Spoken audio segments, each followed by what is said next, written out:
morning, everyone. I hope you're all well. Happy Sunday. So today I kind of wanted to speak a little bit about the nature of Torah and how it relates to prayer.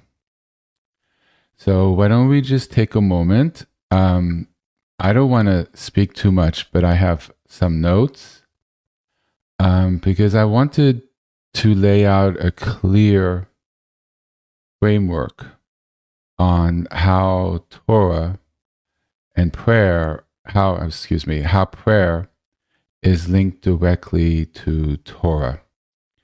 So, and the Bible.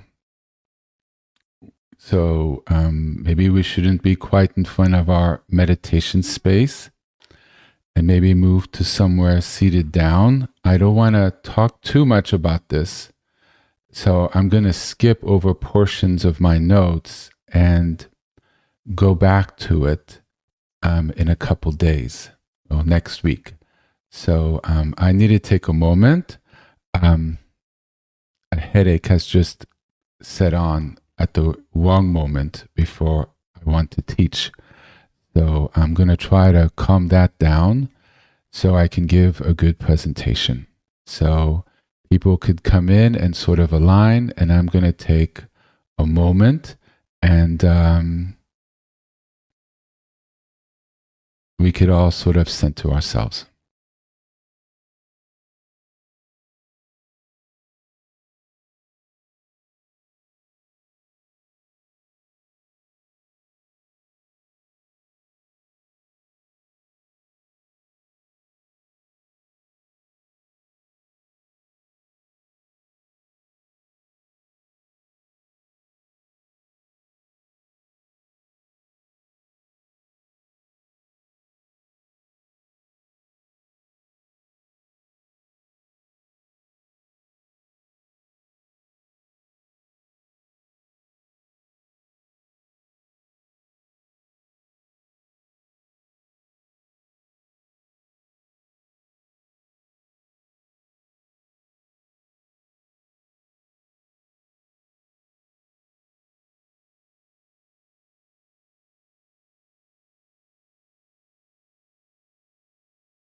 Okay.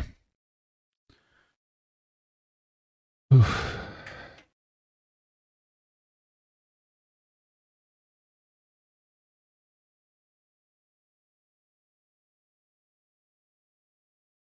So, last week.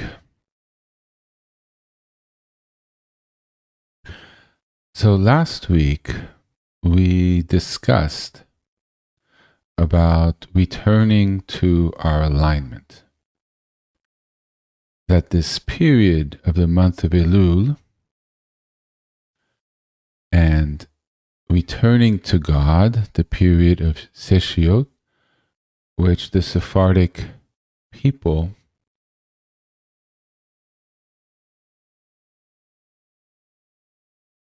have already begun,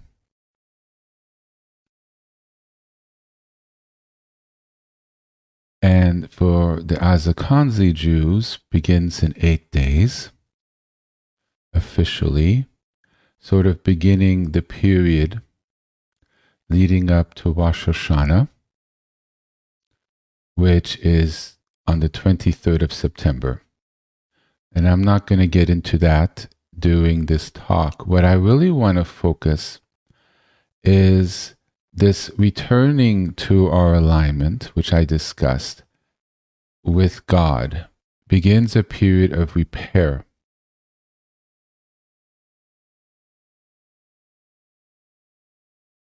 We are putting ourselves on a new path, a new road, through this period of reflection. This new alignment for the upcoming year, and the new year, the new Jewish New Year, is on Rosh Hashanah. So we're deciding to take a period to assess ourselves and to reconnect with God. And prayer is central during this time. There are prayers of asking for forgiveness for things we've done. And it's having the heart of teshuvah, the heart of desire of returning to God. And really, it's returning to the pure part of ourselves.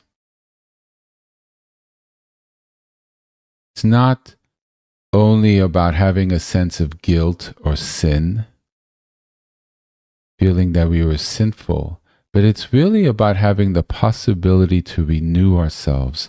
So it's very positive. It's not to beat ourselves down, but to give an assessment and to have that reaching out to renew ourselves.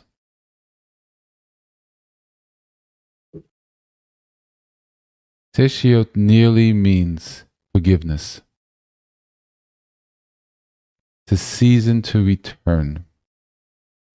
And it's really based on prayer. So in Judaism, there are 2 streams of what's considered prayer, 2 different forms. It's the steady current of mitzvot, practices that are formulated. And then there's the spontaneous cry of the heart.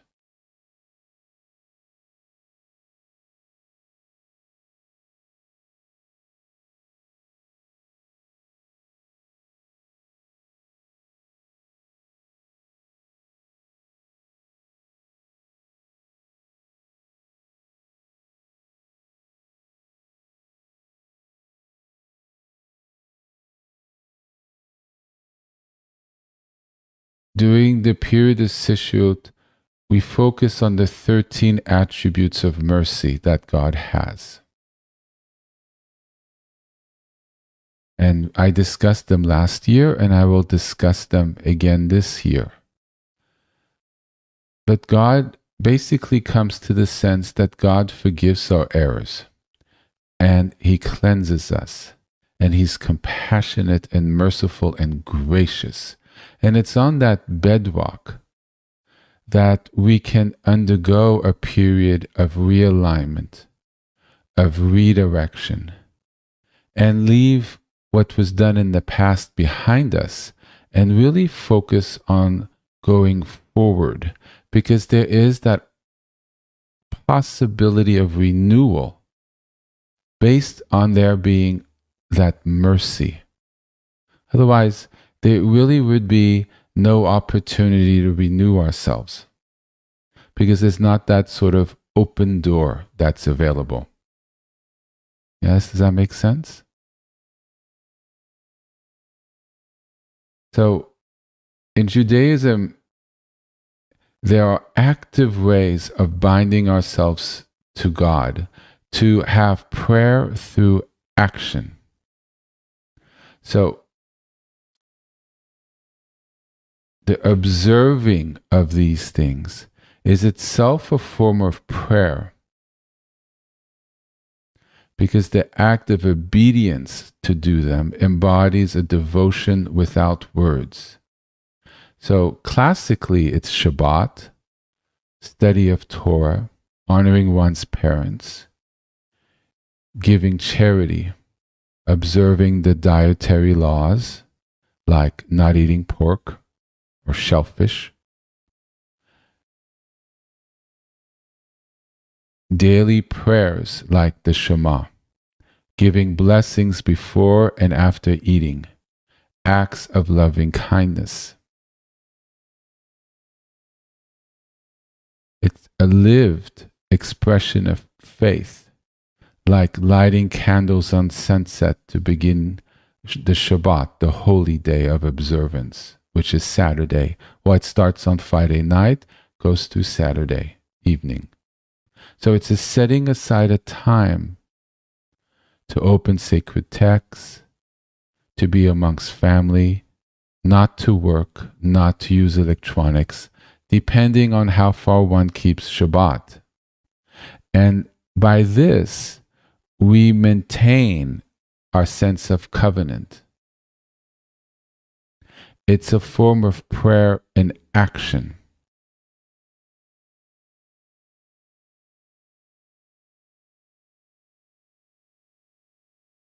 And the body itself is an instrument of prayer by what we do physically. Yes? And then there's a second form. These are words spoken to God. It runs parallel to what I've spoken. Here our lips and our thoughts, rather than our body, carry the devotion and the interaction with God. It encompasses liturgy, or more formal prayers such as the Siddur, the prayer book, which has emphasis on morning, afternoon, and evening prayers, as well as personal supplication, hopes, confession. Is the spontaneous cry of the heart.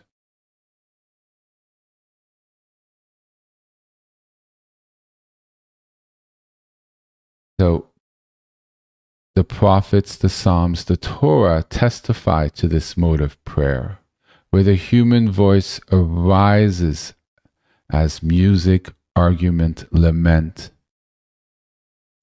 There's even passages where prophets argue with God and asks for greater leniency. There's a sense of engagement.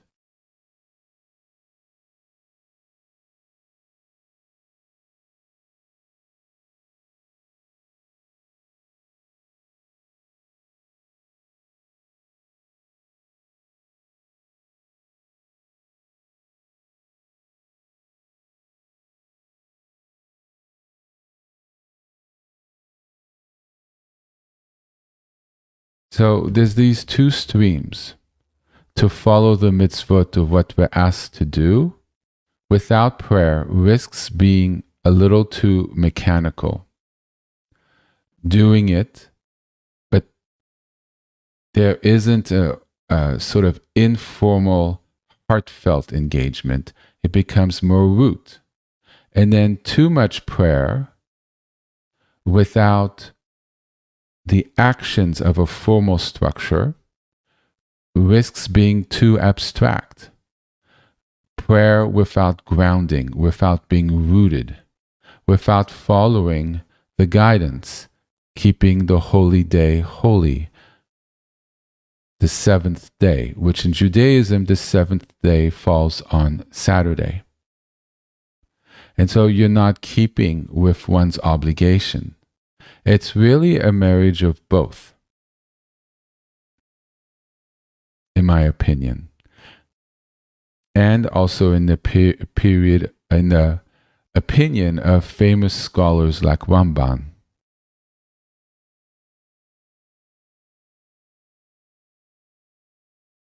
So Jewish tradition preserves both ways of prayer. The body, through our actions, enacts God's will, while our voice, our prayer, seeks God's presence. In a more of a reaching out. But that's also found through the Shabbat. It's found through the lighting of the candles. It's found through the prayer of the Shema, which is a more institutionalized prayer. I'm sorry, I need to take a moment. My head is a little spinning, and just bear with me, please. I'm back. Sorry about that. I just needed a moment to try to work on keeping my head from spinning. All right. Feel better. So,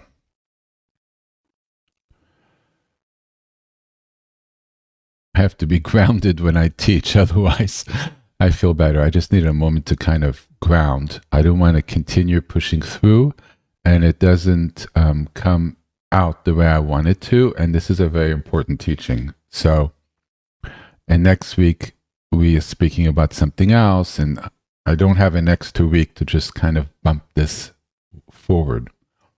So unlike some other traditions, step back and regroup here. There's a huge emphasis on prayer. Prayer in the evening, and it's your personal prayer to God, and there's formal prayers one does, and one may go to services, which it's seen as being a form of prayer as well. Judaism is a little different.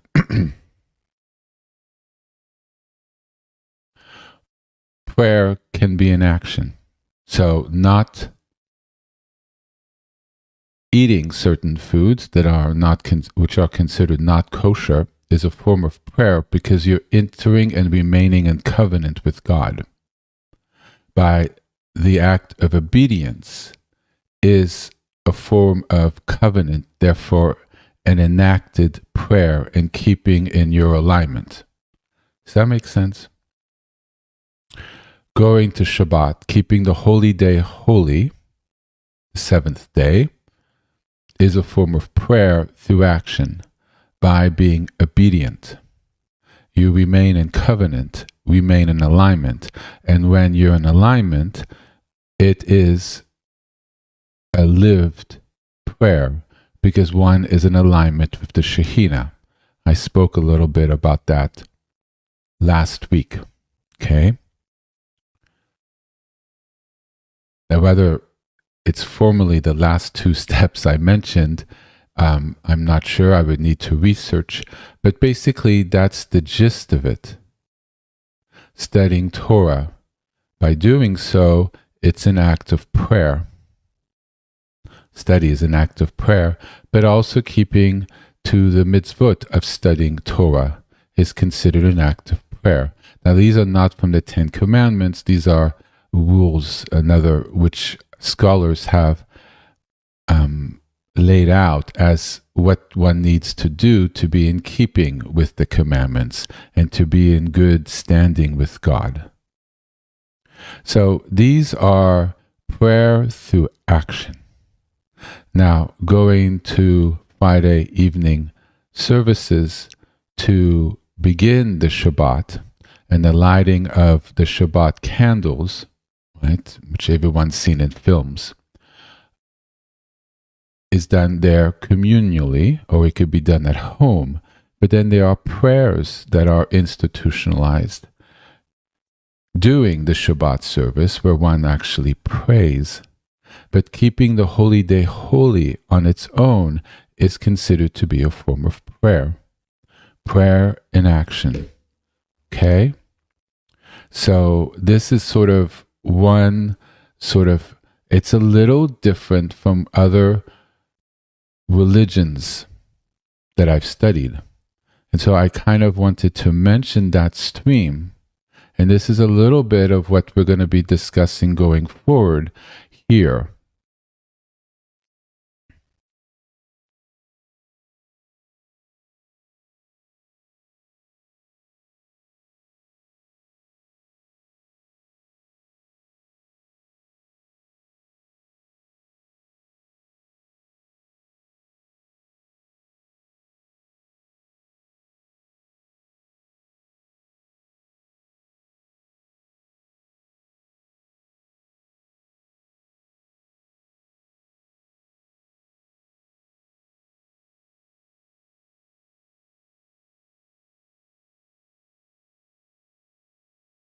So Rambam, a great scholar, lays out in his book, Sefer HaMitzvot, Book of Commandments, and he emphasized, his first 8 that he lists, he emphasizes through the first 8 a handful of daily or constant pillars to Jewish life. The ones that in practice shape covenant and prayer by action. Scholars considered the first 8 to be the main principal ones because they're the first 8 he lists out of a long list. Belief in God, its foundational commandment. Affirming God's existence and sovereignty, not to worship other gods, avoiding idolatry in all its forms, to love God. These are all biblically Torah-based, right? To love God with all your heart, soul, and might. Rambam makes clear that this is not just emotion, but cultivated through study and reflection. Number 4, to fear, revere God. To fear and revere God. So fear here is interpreted to be revere, to revere. Interesting English word. Let me just give an example. You can revere your grandfather if you respect him, or a public figure. You put a little bit on a pedestal, up for praise and reverence. Yeah, revere is a form of reverence, right? It's a sort of high level of respect. You appreciate his conduct, the words. There's a certain presence of high level of respect, and considered you need to act respectfully to the person. Yes? No. Right? So there's an awe that shapes our moral restraint because we revere God. It shapes how we behave because we wish to be kept in, we wish to be respectful. We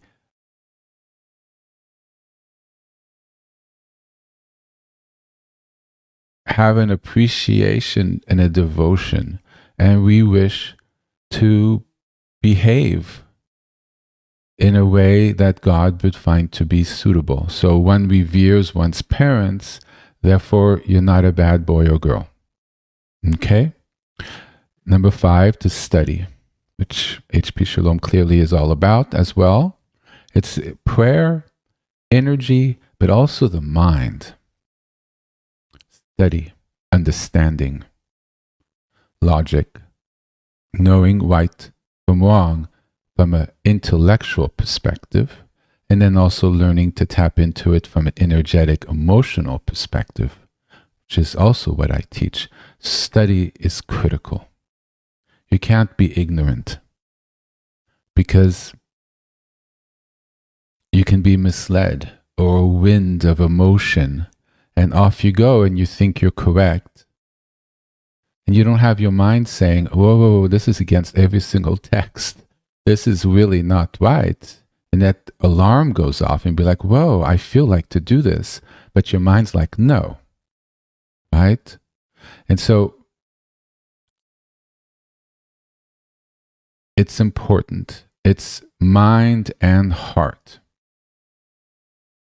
Intelligence, brain, gray matter, as well as something more. An innate intelligence, an innate wisdom. Can't, in my humble opinion, be one or the other. All trapped in your mind, then there's not really a road that is being walked, because you're intellectualizing it, but then does it become lived? Are you able to move along the path? Or has it become academic, a concept? That's one pitfall. Then the other extreme, it's all energy and I go with it and, well, it's 1970s and everybody knows I'm not a fan of 1970s crazy, right? So that's all energy, impulse, not so much an intellectual constraint. Both. You're empowered. It's the union of heaven and earth. Energy grounded.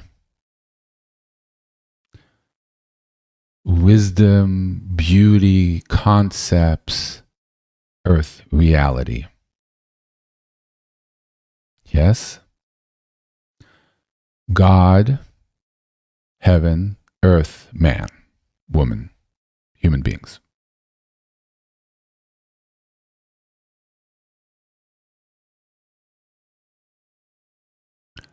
Heaven, theory, beautiful concepts that are, point to whatever. And then earth, our reality. God help us all. So what we are doing here is we're feeding ourselves with medicine acts that help us, that we are able to unite heaven and earth within ourselves, help unite our brains, very earth-based, right? They decay with our bodies, right? The synapses, the channels, the electrical currents that give thought, whatever goes on in there, stops with us. Heart stops, brain dies, decomposes, bones left. There's no more brain. There's a skull and brain gone, right? So that's earth, temporary. Heaven, that inner knowing, the Spirit of God living within us. What I'm trying to show through mantra and meditation, still the mind. So you see something else that's in you that's amazing, which is your true self. And then you learn how to work with both. You see how I teach, and yet I can be energetically out there, and yet it's grounded, and one helps the other. Yes? And that uniting of heaven and earth is that repair, is a little bit of what's going on in this period. We're using ceremony and high holy days, communal, following and going, Shabbats, We're now studying Torah, whether we believe it or, I'm citing, this is based on Torah. We're studying holy texts. But then the point of what I'm sharing is about the importance of prayer, the energetic outreach to heaven, which isn't based on our minds. When we pray, we do. Prayer may be written down. Somebody thought about it carefully. And over centuries, it may be edited and perfected. That's mind. And hopefully the person's aligned and devout and prayerful life. So it's all infused with blessings. So hopefully they have their heart, their heaven and earth aligned and working together. When we receive it, when we look at it, other than our minds reading it, and either we're saying it to ourselves or out loud, our minds become functional unless we're studying it. But if we are saying it, that becomes an energetic prayer. Yes? And it's very important to do that because that opens up our channels. It puts in blessings within us just by the vibration and the sacredness of the words that many people have uttered through the centuries. It's walking the energetic path. Yes? So the study of Torah is extremely helpful. And Rambam's view is that it's a direct path to loving God, and it is. Observing Shabbat, the holy day, you remember creation, and it sanctifies time. It's a time you create which is sanctified, where one lives differently and connects with God by that setting aside of time and that decision to do so.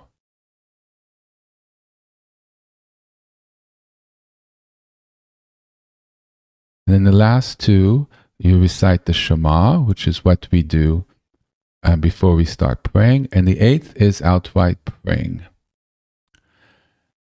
And it's based on Exodus chapter 23. And Rambam says this as an obligation of prayer itself.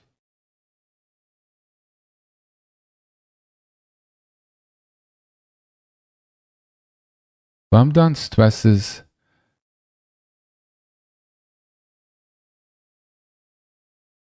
so what I mentioned is some of them is where is words that rest in prayer, in deeds. So it's prayerful, that's prayer that's based in actions.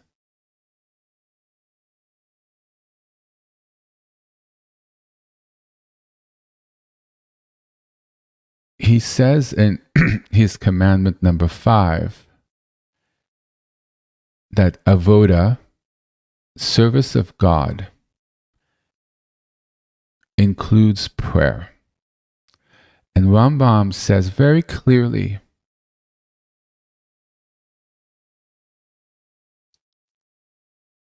and makes it sort of one of his rules that to pray to God every day is a Torah commandment in his interpretation.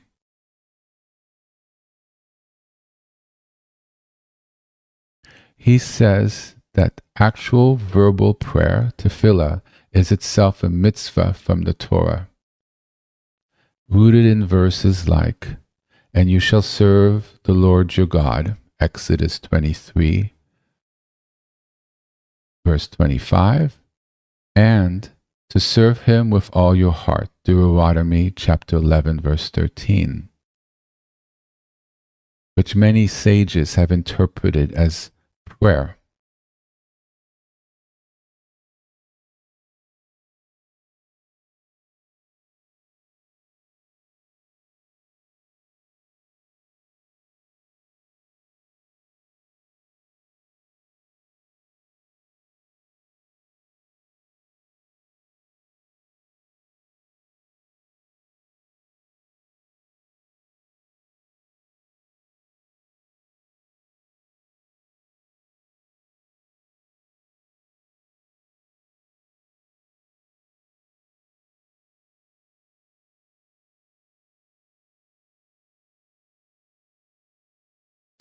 he explains clearly that to serve God, he says this refers to service by prayer. Because later on, he mentions service by action. So he does get service by doing good deeds, charity, and by living a proper life is to serve God. But here he makes it very clear that those specific passages refers to prayer.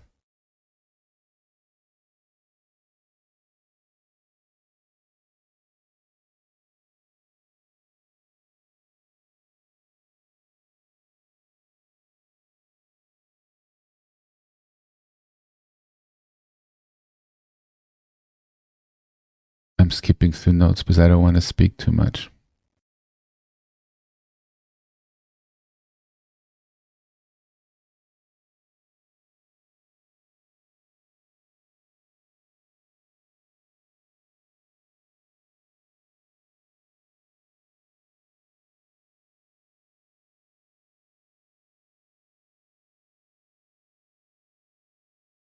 So this is about verbal, heart-directed prayer, praising, asking, thanking, not external deeds. And Rambam is very explicit. He says everyone of the Jewish faith is obligated once a day in whatever words to turn to God. And then later on, the rabbis added formal prayers, the Amidah, fixed prayers, to help create a formula of prayers that one can use. But Rambam says they could also be your own communication from your heart. It's the importance of that personal relationship. He sees that prayer as a service to our heart.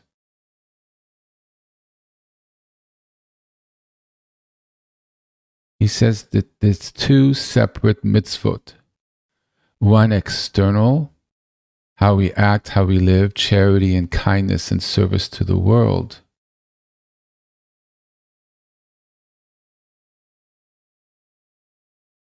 How to serve God.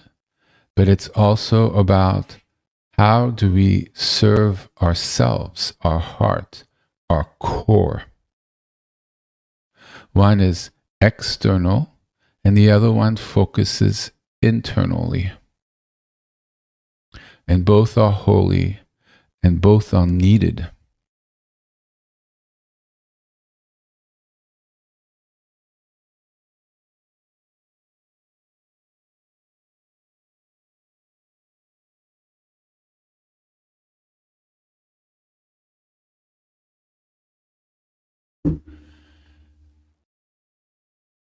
And someone very wise said that one of these is a riverbed, steady and sure and defined.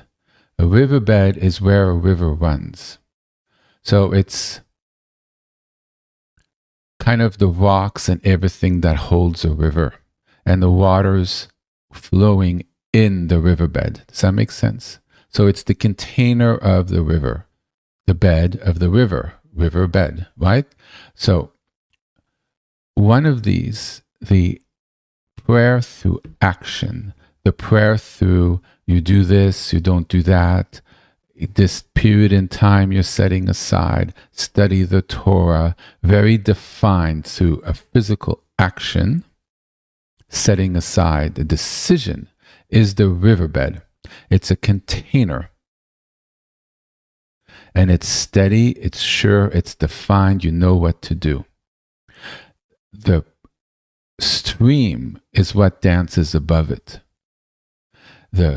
Our engagement with God from a reaching out through prayer, through communication, through conversation, through desire to connect, that is the water that's in the container. And hopefully both of them together help carry our soul, help direct our lives, help provide a connection to the Shekhinah, help bring us into alignment. The mitzvot of prayer is the common daily current. As we sleep, as we live, we could create it in moments in time. But like I've been explaining last week and before, as one lines up, that common daily current becomes 24/7.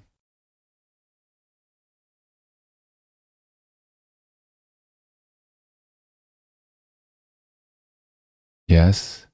And then the prayer through action is also a common daily current. Through what you watch, what you eat, whether it's how many times you pray in the more formal setting with traditional prayers at certain times. That's a prayer too, but it's sort of set aside as a riverbed. The thing is it done just through rote? Do you just say it and do it because that's what you have to do and you don't give any thought to the prayer? You're just saying the words, but there's no engagement. It's said because that's what's said.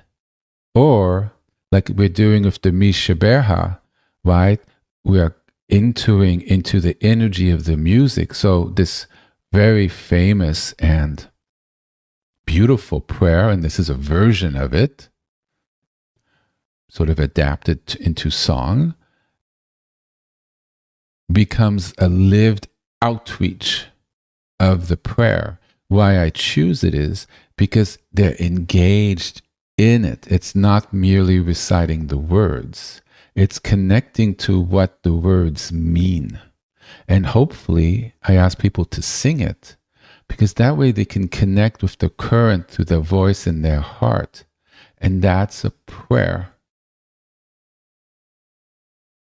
And it's a prayer that's lived as you do it, not merely a formula. It's great. You do the formula, yes. But also, are you engaged and it actually becomes what you're reading?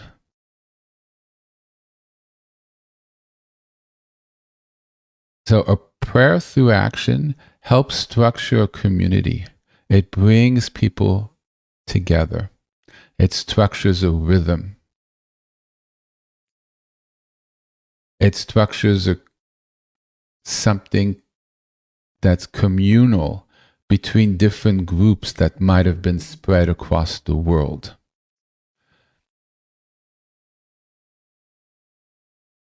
It's easy to teach. It's easy to preserve. There's clear rules. Spontaneous prayer is harder to teach. If the parents aren't prayerful, how does a child shown how to do that? Versus certain, you do this, you do that, it's very clear. There's text, it describes it. The other prayers are more on a mystical side.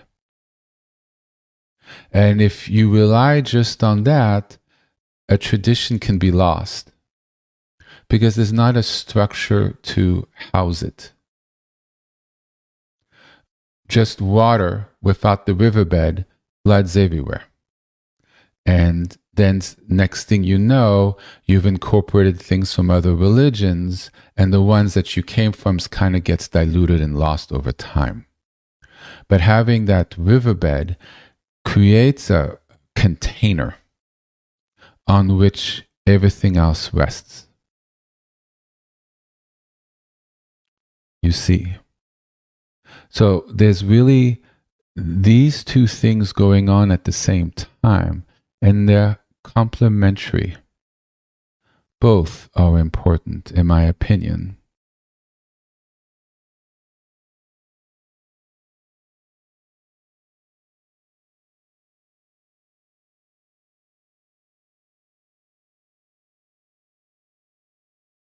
So I'm going to focus on prayer. connecting with God individually, because this is the period of time we're living in. This part of the religious calendar. Yes, we go to services, but the prayer books for this period of Selichot really focus on connecting with God individually, reaching out.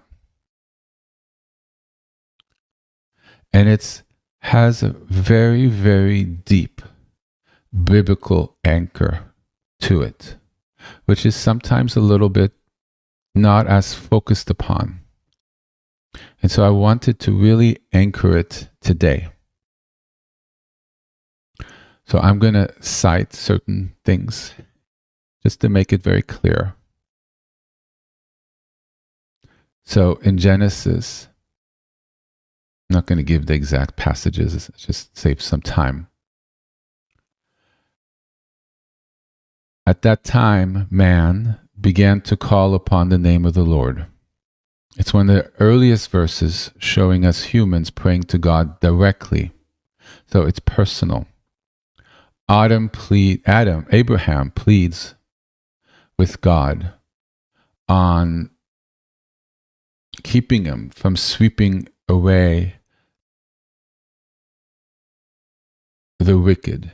He's actually bargaining with God on how God is going to assess certain things, on his decision. So there's an active engagement and an active conversation. In Exodus, Moses engages with God after the golden calf incident about how God will direct his judgment on the people to try to prevent them being a catastrophic reaction. It's a petition. It's an urging. It's a beseeching of God. In Genesis, again, Abraham prays. Abraham's servant prays for guidance and finding a wife for Isaac. So this is a normal person, not a patriarch, praying to God for everyday help. Exodus. I already mentioned that one. In Samuel, Hannah prays for a child. She was deeply distressed, and prayed to God and wept bitterly. So it shows that prayer could be very human, very emotional, with a lot of desire and wish and praying that something will come about. In Psalms chapter 34, this poor man cried, and the Lord heard him and saved him out of all his troubles. Direct, personal, everyday pleas. And God reacts to it. God wishes to help. God wishes to be of help to us. That is really not up for debate. It's all over the Torah and the Tanakh. It's really God collaborates and wants us to be successful and to return to him. There's a lot of focus on the judgment of God and God's wrath and everything, but there's a whole many more sections about God wishing to help us, sending prophets, giving signs, giving teachings, and these passages which have been assembled, giving us examples on what people have done in the past and God's response to it. Sort of making a history to show us aspects of God's engagement, to give us courage to reach out in the same way. Psalms 51, David, who supposedly wrote some of these psalms, which is believed, but it's supposed to be 3 authors, but I'm not getting into that. After he sinned, have mercy on me, O God, according to your steadfast love. Wash me thoroughly from my iniquity. It's repentance as a form of speech. he doesn't do a ritual to cleanse himself. He prays to be cleansed. Yes? Again in Psalms, I cry aloud to the Lord. I pour out before him my complaint. A complaint as prayer. It's not polished. It's very honest. Samuel prays on behalf of Israel in crisis. You're interceding. You're asking for help on a larger scale, and it's a spontaneous, immediate prayer. It's not planned. It just comes out. It emerges. In Kings, Solomon's prayer at the temple dedication. A long, heartfelt prayer for forgiveness, guidance.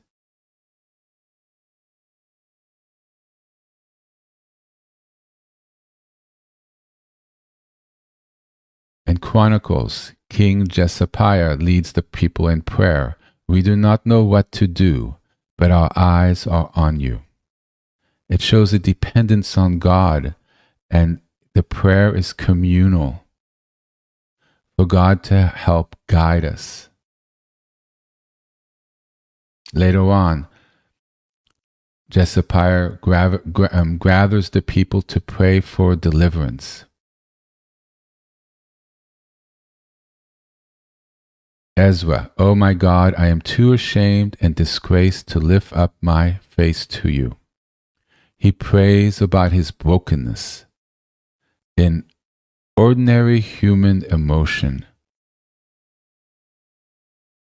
He doesn't just walk away and disconnect because he feels ashamed and disgraced and therefore not worthy of God.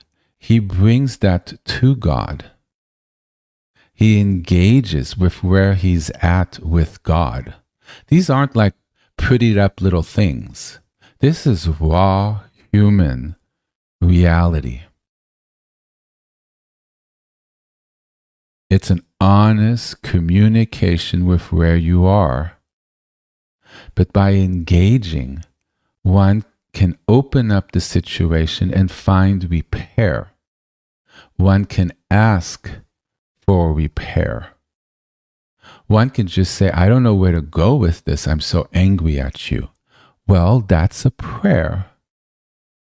And then maybe it'll come to you, or you'll get an inkling, or things will shift in you that you do see how to go about this. A different way of seeing it, realizing blame was not properly placed, or working through it to repair.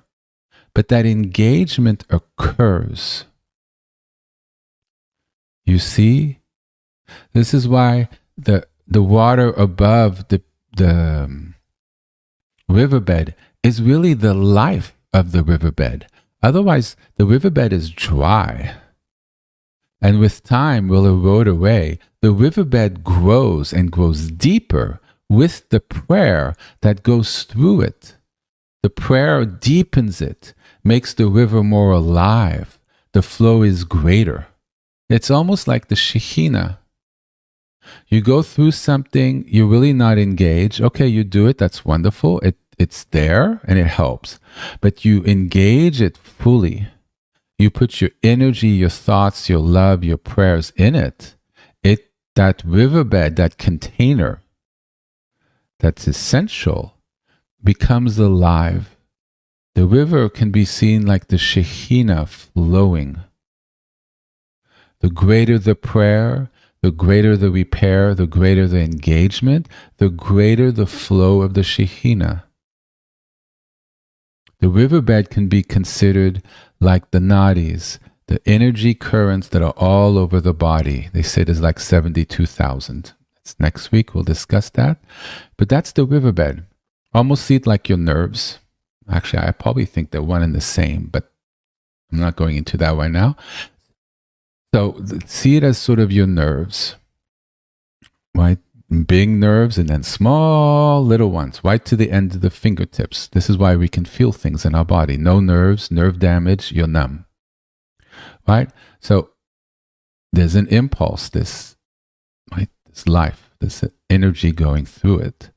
But we can see it that the flow is sort of interrupted because of our blocks. We're not in alignment. The prayer, the entering into alignments, moves the kundalini, the life force in our body. We could say the Shekhinah. Not exactly, maybe it is. I have to ponder that a little more, right? You move that through, I think it is. You move it through that, and it flows more openly through the nadis, through the currents in the body, which lines us up. No dents, no beaver dams. It really goes and expands. From the Kundalini teachings and the chakras, we clear the blockages in our body, and the flow spins properly. And basically, to switch paradigms, you go up Jacob's ladder, which one could see it as the spine, in the central column of the Sefirot, the middle one, which goes up to Keter, God. Do you see? But there has to be a repair so that riverbed grows. And it's not mistake the power, or put aside the power of the river. The Grand Canyon was made by a river. There's a river at the bottom of it. And that river at some point started on the surface. And with millennia, it grew deeper and deeper and deeper. A river is a very powerful thing. That Grand Canyon isn't going to move anywhere. That river is really stuck. It's never going to really leave its banks. And the banks would be everything that's all around it. It might be a bank at the bottom, but it's much more than that. So the flow of devotion deepens how religious we become. Don't become religious maniacs, but we become devoted. Our faith, capital F, becomes firm and secure. It becomes like a rock in the storm, because you've built those patterns through actions, through prayer, through thoughts, through charity, the keeping of Shabbat, watching what you eat. You realize that it builds a structure, and that structure holds you. It's not a prison. And you make the most of the structure, because you're not just going about it dotting the I's and crossing the T's. When you're there and doing it, you're really there and doing it. You're seeing the power of the tradition, and you're really looking for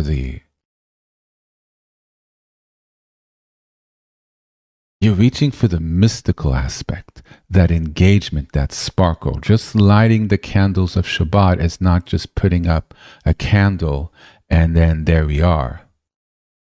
You see it as a whole thing, as a connection, as a gateway that increases the flow, brings in the blessings, and we heal. We line up. The Sefirots line up, and then off we are. Off we go. This is my new favorite image. And then bingo. But how did we get there? It's walking the path.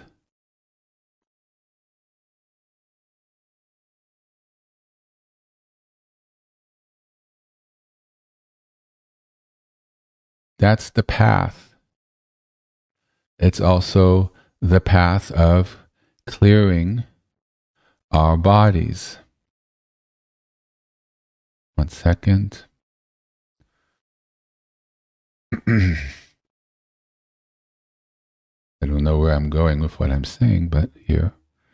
Found this gem for next week.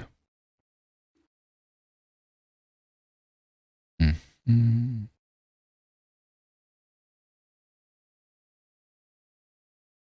Don't pay attention to the symbols, but here.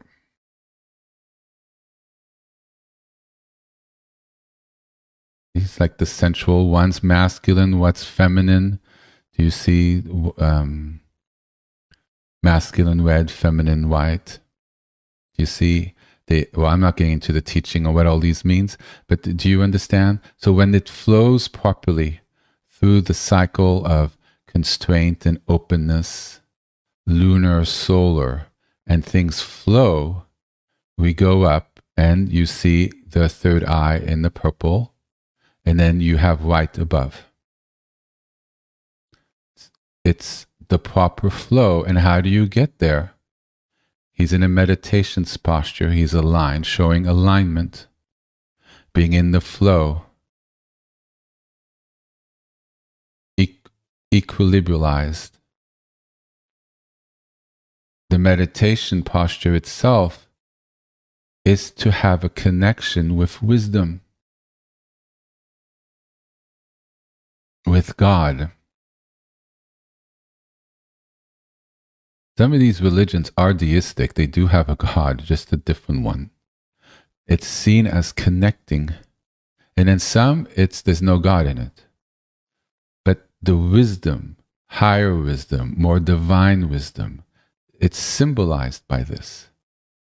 And so the formulas you go about by keeping certain things and doing certain things, but it's the engagement of walking the path of having that communion with the upper chakras, that communion with the upper Sefirot, the repair, teshuvah, the repair that's needed for us to align. And this is what this period is about.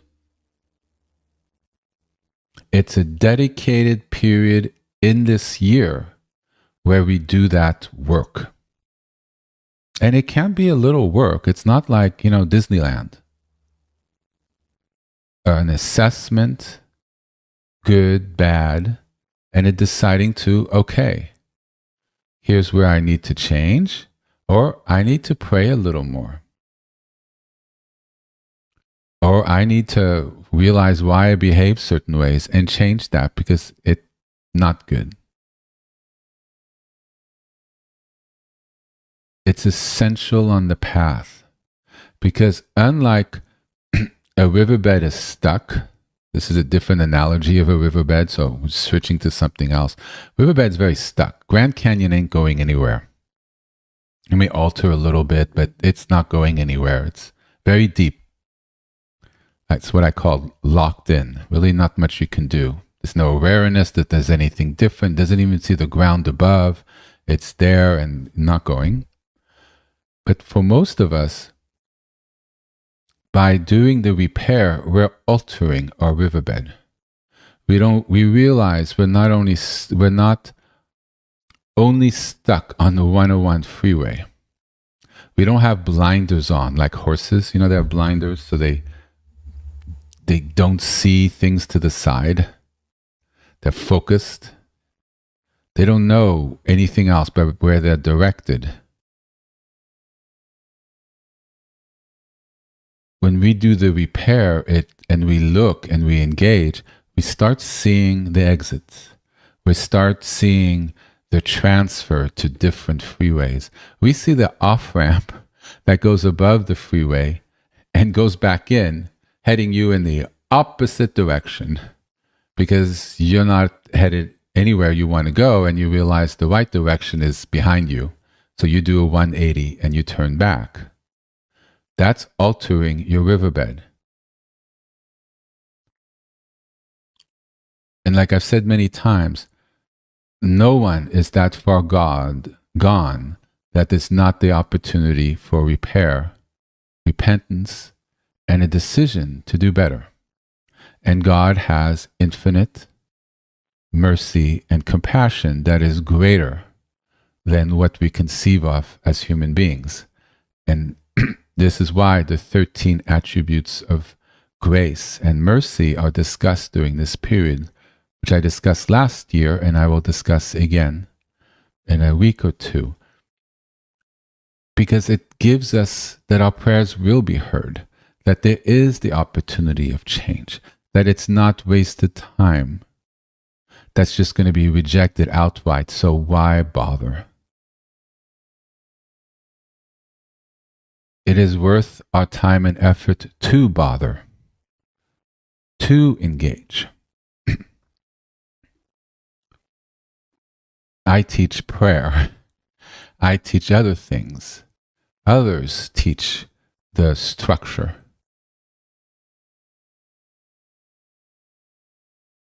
Even if one doesn't have structure, you're not religious, you've been turned off by it and you're never going back, that's okay. You can create your own structure at home.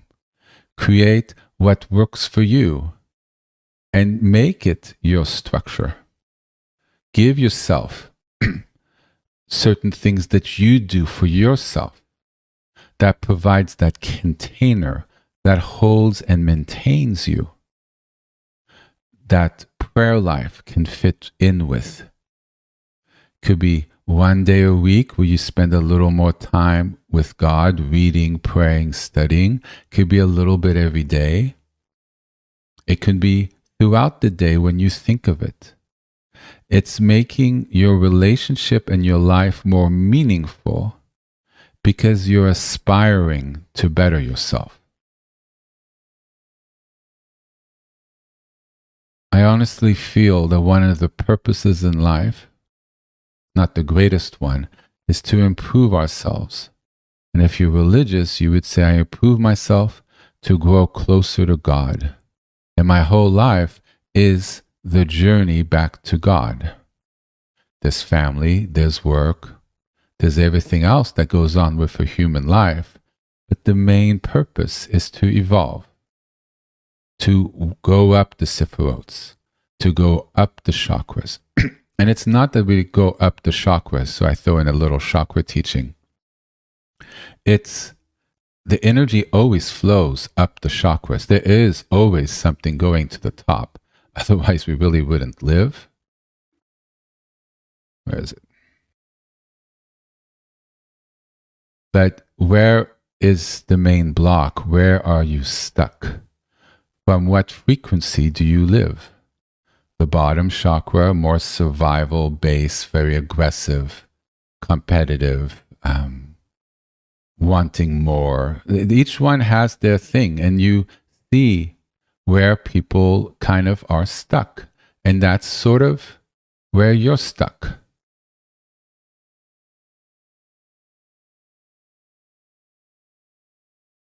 You see, first chakra blocks maybe might be, I have to look into each one. Could be, I definitely is more survival, life, death.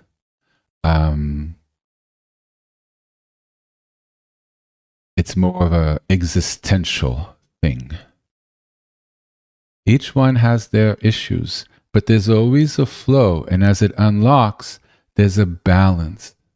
So you learn to have a balanced life. You get the positive of each one, not the negative. See?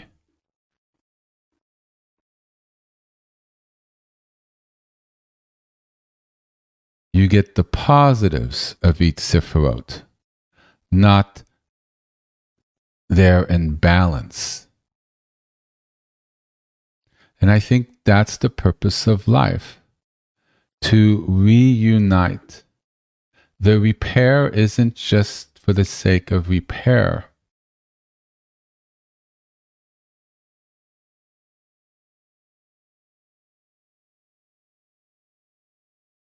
I just found an incredible image and I think I'll share with you. I've been waiting for this one for a while.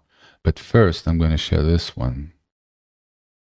Where is it? Here. Perfect.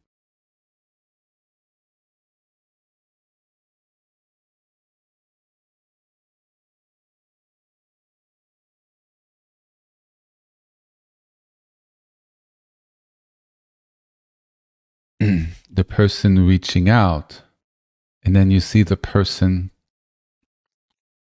enveloping higher frequencies, living from the upper chakras. So he has sort of his wings, higher frequency embodiment. He shoots up the white light. Why? Because his chakras are aligned, and at the top it becomes white. All the colors of the rainbow come from white light. It's not the color white, it's clear light white. So it's clear light. You can't see it. It's like the sun rays. You don't see the light. Right? It's transparent. But if you put a crystal in front, a prism, it splits out the colors of the rainbow. So if there's mist in the sky after a rain and the clouds clear, right, you see rainbows. It's the splitting out of the clear light into the rainbows. He's shooting up his central alignment, which here they make white, in purity. And that's the prayer. It's the communion to God. It's going up the central column of the Sefirot. And out comes the blessings. And remember, each blessing here is the blessings of the various Sefirot when they're in alignment. We discussed this like in February, March. And that's up and down, like Jacob's ladder, is the communion. We repair, we adjust, we realign. And then we learn, we grow, we transform.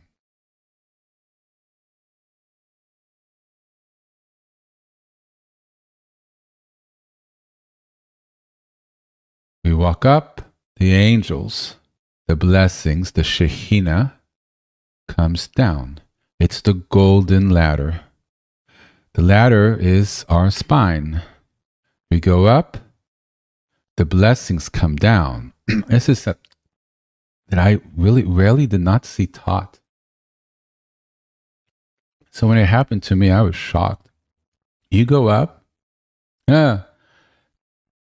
that's part of it. You got to bring it back down.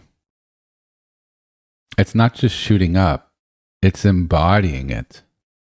There's a real power when you've connected to bring it back down.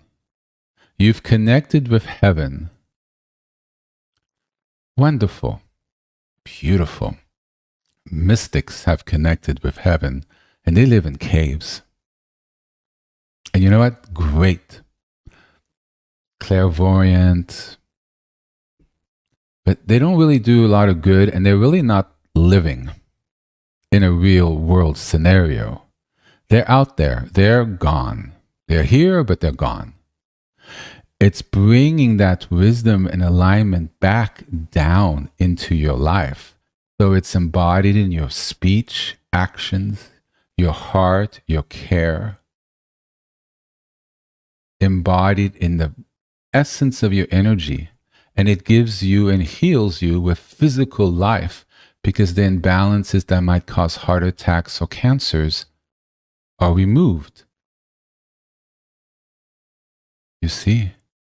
They might even repair cancers that are going, because the causes and conditions that give rise to them are diminished, and there's less tension that feeds it, that keeps it alive or keeps the body's natural healing abilities from being as effective. This is why people who are very spiritual or meditators, they tend to live longer lives because of that balance. Not so much caught up in emotions and anger and all this, they're more in harmony. And this all lines up with modern day science, except these teachings are very, very old, before modern day science. And so we have to bring it back down to integrate.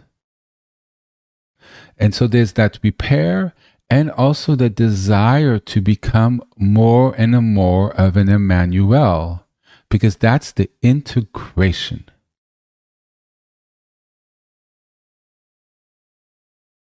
We see here, if you look back and read the lives of the saints, the prophets, holy people, people in wherever in caves, or priests, rabbis, the great ones. There are a few exceptions to this. But for the most of all of them, they had to repair. They had their issues, and some of them had that issues for their entire life. They just couldn't get over it, but they did a lot of good in spite of certain issues. Others had to work more, and they were able to clear all of them, but there was a path. A lot of people just don't pop out of their mother, and there they are, the golden child. They work through it.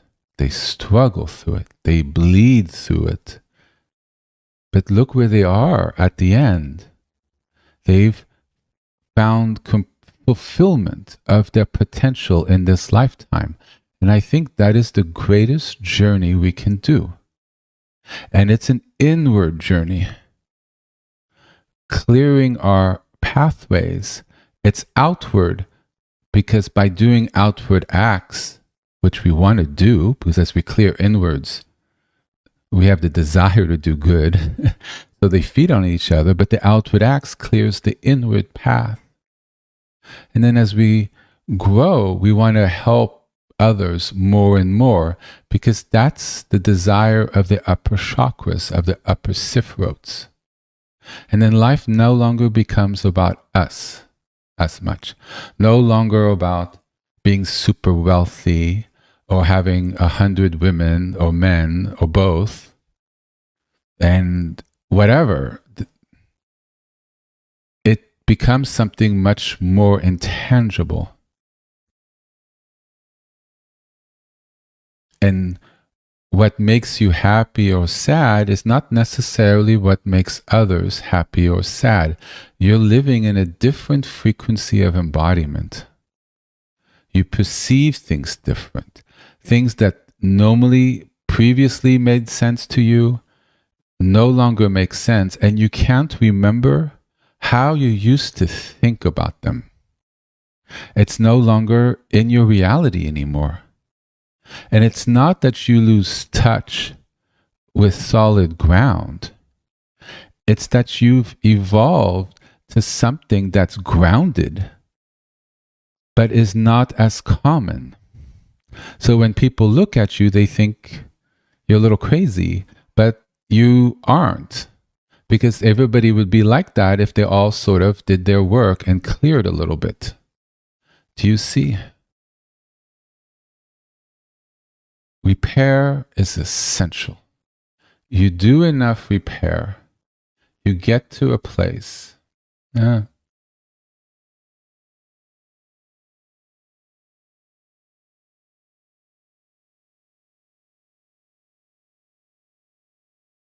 This is quite the image.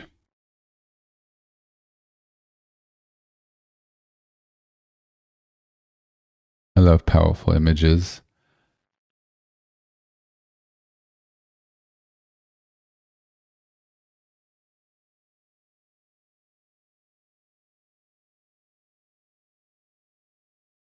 Not sure if there was anyone ever quite like this who walked, but there are stories of people probably like that who walked.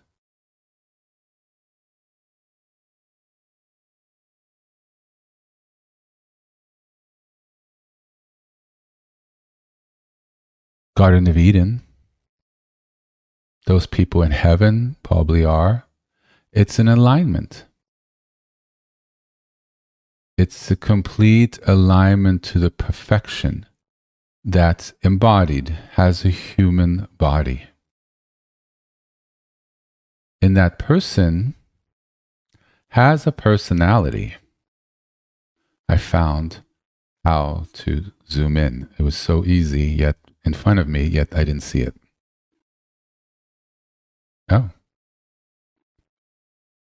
What's the point of zooming in on my side if I can't share it? One moment. I know a workaround.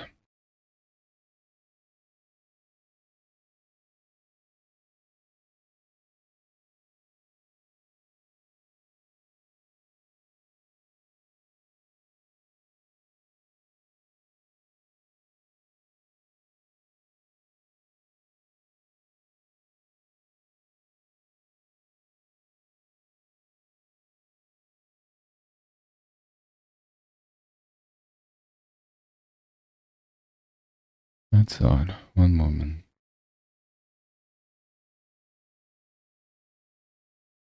Hmm.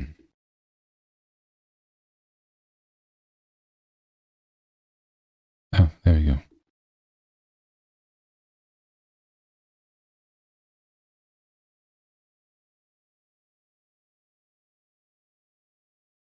So there is a personality here. Person's not vacant or neutral, that you don't see that there's someone there. And that's a very important point. I had this fear, everybody has this fear, that when you do the walk, you're erasing yourself. No. You're just awakening the very pure parts of yourself when you find your alignment, when your Sefirots align. And that is different for everyone. Everybody has a different balance. The proper proper alignment of the various. Where I taught it, I learned in many different ways. So everybody has the elements: earth, water, fire, space. Everybody, water. So everybody has a different mixture. Somebody has more fire, more water, more air, more earth, more. So do you see? It creates the foundation of all the personality types. And at the same time, somebody could have the same collaboration mixture and be similar, but because of their childhood and things, or how they grew up, or even what school they went to or didn't go to, it creates a different balance. And therefore, the way they are, when they're purified, is different than somebody else who had a slightly different childhood or orientation. You see, so you're working with who you are as well, and how you were sort of created. This image, I haven't fully explained all of it, but the different colors to the orange, red, blue, green symbolize different elements. So that's one way of understanding it from an element construction point of view. There's another way of understanding it, that people have different alignments of the Sefirots in certain ways that give rise to certain personalities. We are not all the same.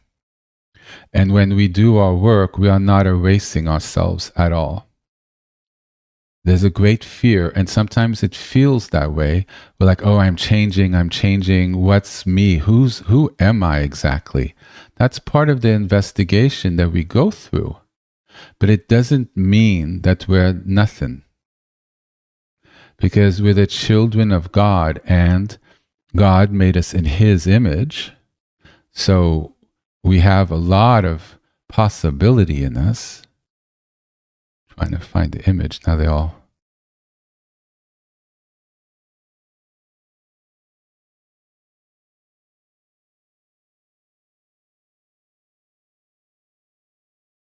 And He made us different. So we're finding the gold that's within us. And as we refine our gold, we discover there was always gold there. And we realize that this is the greatest journey you can undergo. It's not exploring the world. And God knows I love doing that. And I've explored a lot. And I love putting on a backpack and no fancy hotels and just doing it at ground level, kind of gritty, small little hotels. I'm not living on the street by any sake, but, like hostels and things, small hotels, But really, taking the buses, public transportation, taking the trains, eating street food. It's wonderful. You explore different cultures. It's an amazing thing one can do. But the interior life, I would say, and many have said before me, is the greatest journey. It's inward. You don't need to go anywhere. And the road is repair. You fix every rung of that ladder.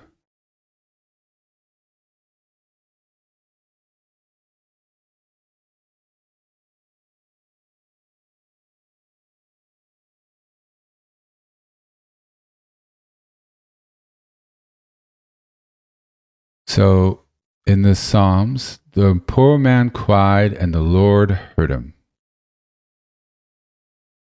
God hears our prayer.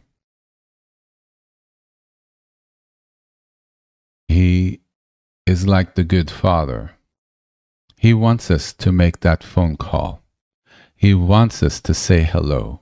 He would like us to say thank you.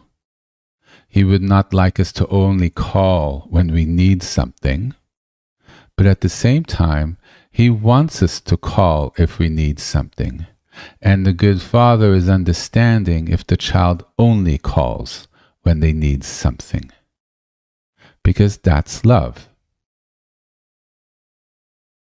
And if that's hard to understand or you think differently, then I suggest you read the Torah and the Tanakh and start with the Psalms or somewhere else and come to see those descriptions, to get that balanced understanding. Because blocks of the mind and of knowledge cause energetic blocks in our body. And that keeps us from lining up with truth, and it throws us onto the wrong path. Because having a wrong understanding leads us to make wrong decisions, which have wrong outcomes. Having the right understanding, our minds, it leads us to have better decisions, which leads us to having better alignment, which increasingly will lead to better outcomes, which in turn, making better alignment, in turn leads to better decisions.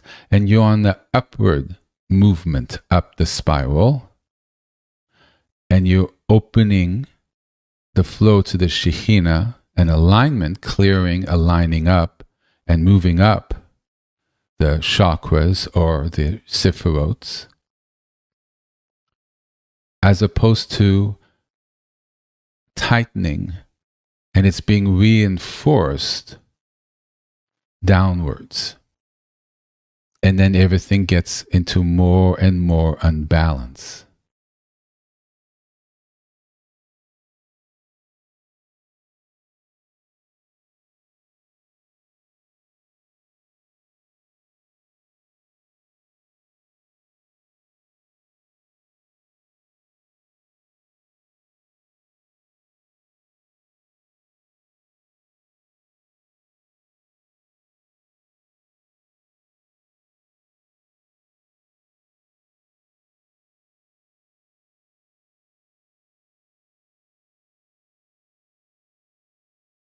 In Deuteronomy, what great nation is there that has a God so near to it as the Lord our God is to us whenever we call upon him? We call, he approaches. He gets engaged in our lives. You do feel and see blessings. Things do shift, and you're like, how did this shift? Then you begin to realize the more you pray, sometimes the more things shift. It's not on niceties and little truisms, but it becomes faith with a capital F, because you start understanding, because you see it. And you can't necessarily understand why, but you do. You begin to realize there's no other reason, because it has to be this. It's a lived faith. But at the beginning, you kind of have to take somebody's word for it, or you start studying more. And then you understand, oh, this is what the person was talking about. Oh, you know what? I need to give this a try. And then you see for yourself. People can point to a soup and tell you this is fish soup and describe it all you want. It's not going to poison you. It's not going to poison you, right? And it's good for you. But you think it's kind of poisonous, or you don't believe in fish or whatever. So you study, and then you look like, oh, well, look at this. It's not poisonous. I'm using a very extreme example. It's not poisonous. It's safe. I don't believe in fish. Well, it's safe. Let me just try. Oh my God. What's this? I'm like, it's fish. Oh.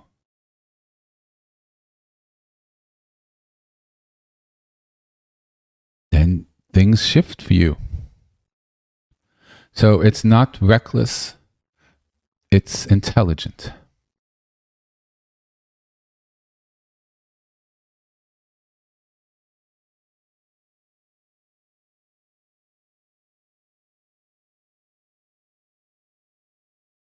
In Hosea chapter 14, take words with you and return to the Lord. Say to him, forgive all our sins and receive us graciously, that we may render the bulls of our lips.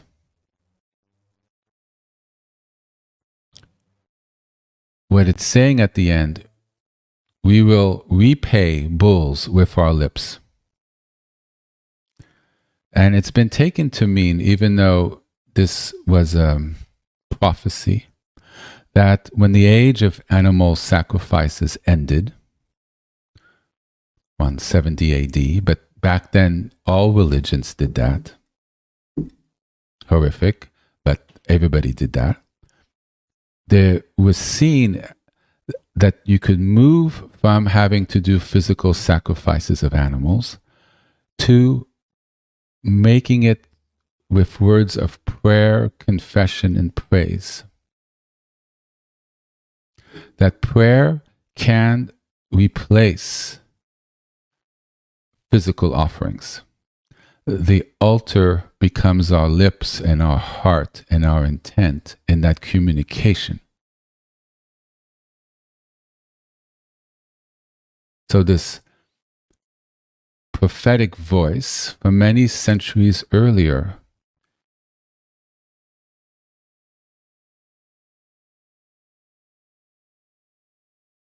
is saying that prayer itself is an offering and it's acceptable to God. That God, please forgive our sins.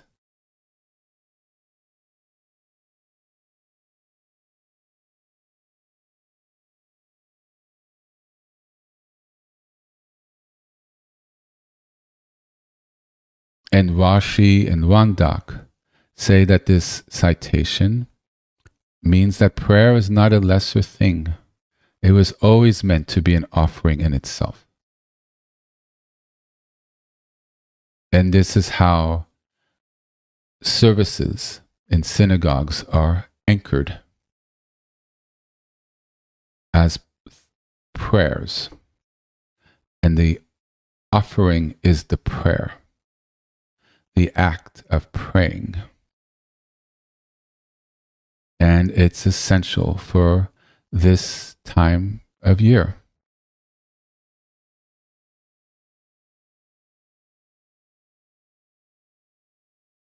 I really wanted to anchor this. Everybody knows I do not tend to really give biblical citations and anchor it in this way, because I work in other ways, more on energy and the path aspect. But I find it extremely important to really anchor the importance of prayer. And I think I've done that in a lot of detail, because I didn't want to leave a lot of daylight.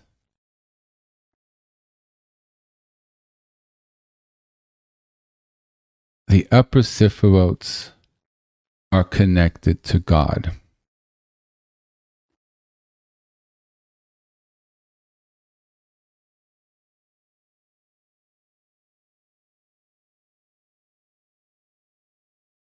when we pray, we're in kingdom, reaching out through foundation, up to beauty, up to the crown. We actively are sending our energy upwards. Energy. It clears because we're making the effort of reaching out. It clears pathways. It opens. It helps the flow by doing that. And then you connect to wisdom and understanding.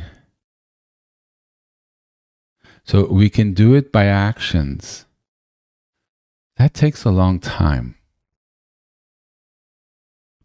Or we can engage the stream of blessings that's available to us. And or, if you're not religious, but you could still get blessings. But if you don't pray, you can with intention. Universe, help me. Or you pray out, I want to be a better person, or I need guidance. And it's sent out generally. Whichever form you take, because it's your preference, it's still that energetic moving up. And we think it's outwards, and it can be, but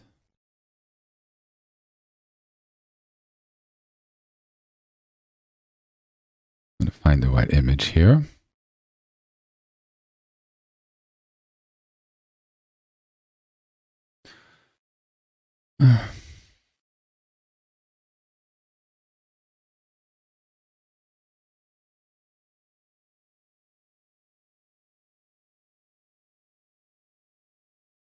It's inwards. Remember, it's outwards, it's inwards, you don't know. You're moving energy up from the lower chakras to the top of your head, to the third eye and above. With that intent, that intent itself is higher level energies of prayer.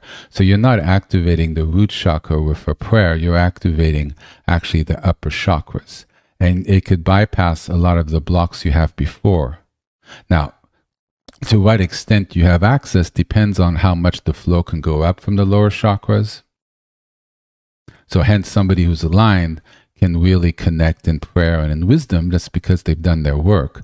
However, you still can to a certain extent. And at the beginning, you feel you're praying to a wall because the pathways have to clear and move. But because you are now directing energy to the upper chakras, the lower chakras kind of have to start giving.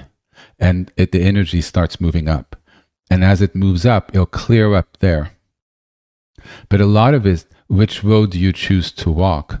Where do you have your focus? If your focus is in lower chakra living, good luck on getting the top ones to clear.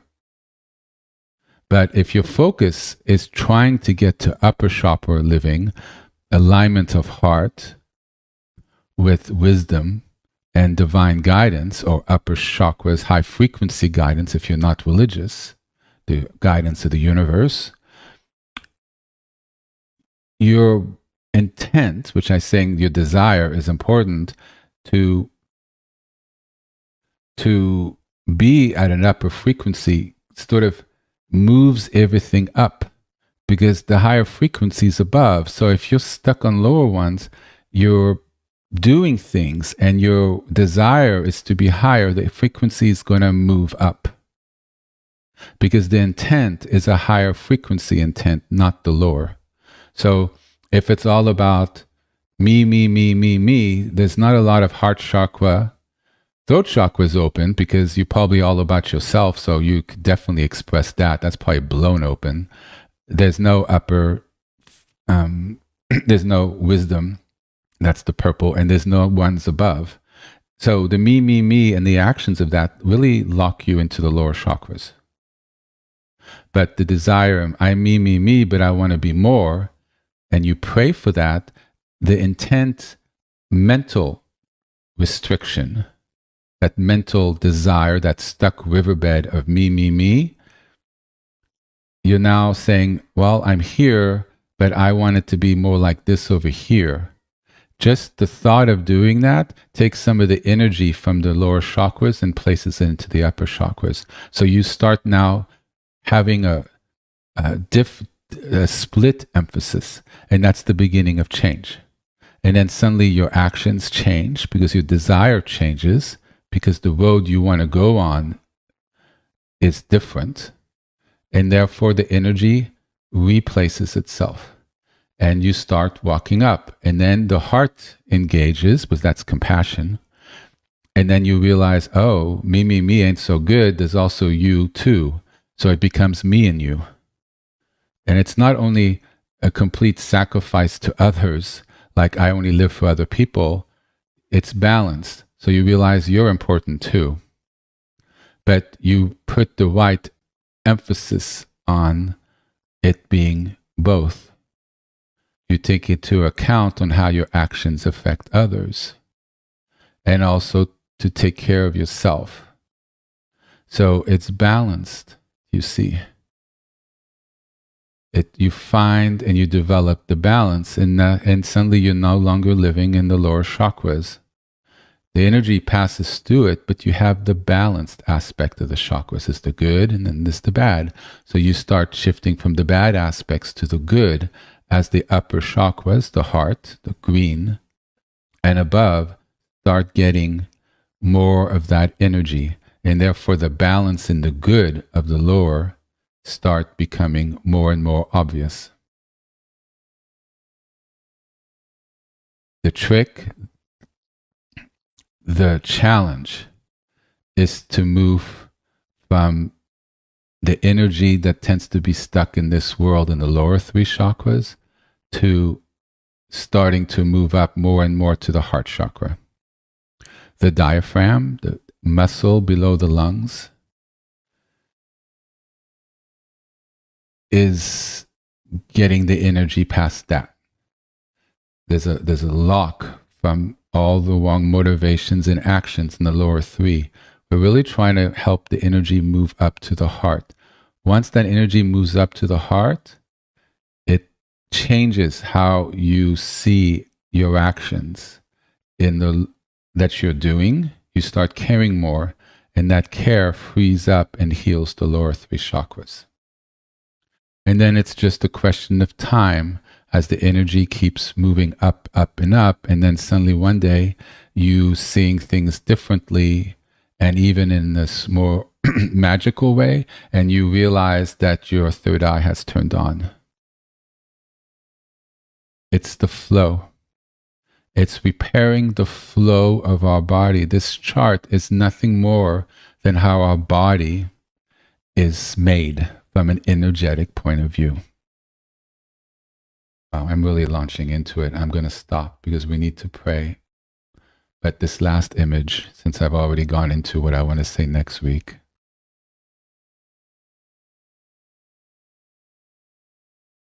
I didn't quite find the image that I wanted to find, but this is close enough. It'll give you an idea. I don't know what's in the middle there, but let's just focus. All these numbers and things, they're the pranic, the nadis, some of them. This might be acupuncture meridians, I'm not sure. But do you see all the little lines in the legs? And I think the numbers are different pressure points, but they're all the sort of the energy currents that go through the body, and maybe their endpoints. And these are real. Anybody who's done acupuncture will realize that by putting needles in certain points moves the energy in our body. And they're also more of an energetic thing that you really can't see at a deeper level of in our body. And so when we clear and remove, everything sort of lines up.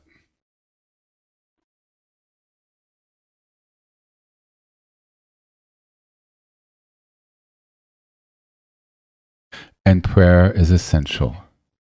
because we are focusing on the good energy. We are bringing white rocks into our pocket. Praying is a white rock, a white one, and that counterbalances some of the dark rocks, black rocks we have in our pocket. And it shifts and we rise. We start moving up Jacob's ladder.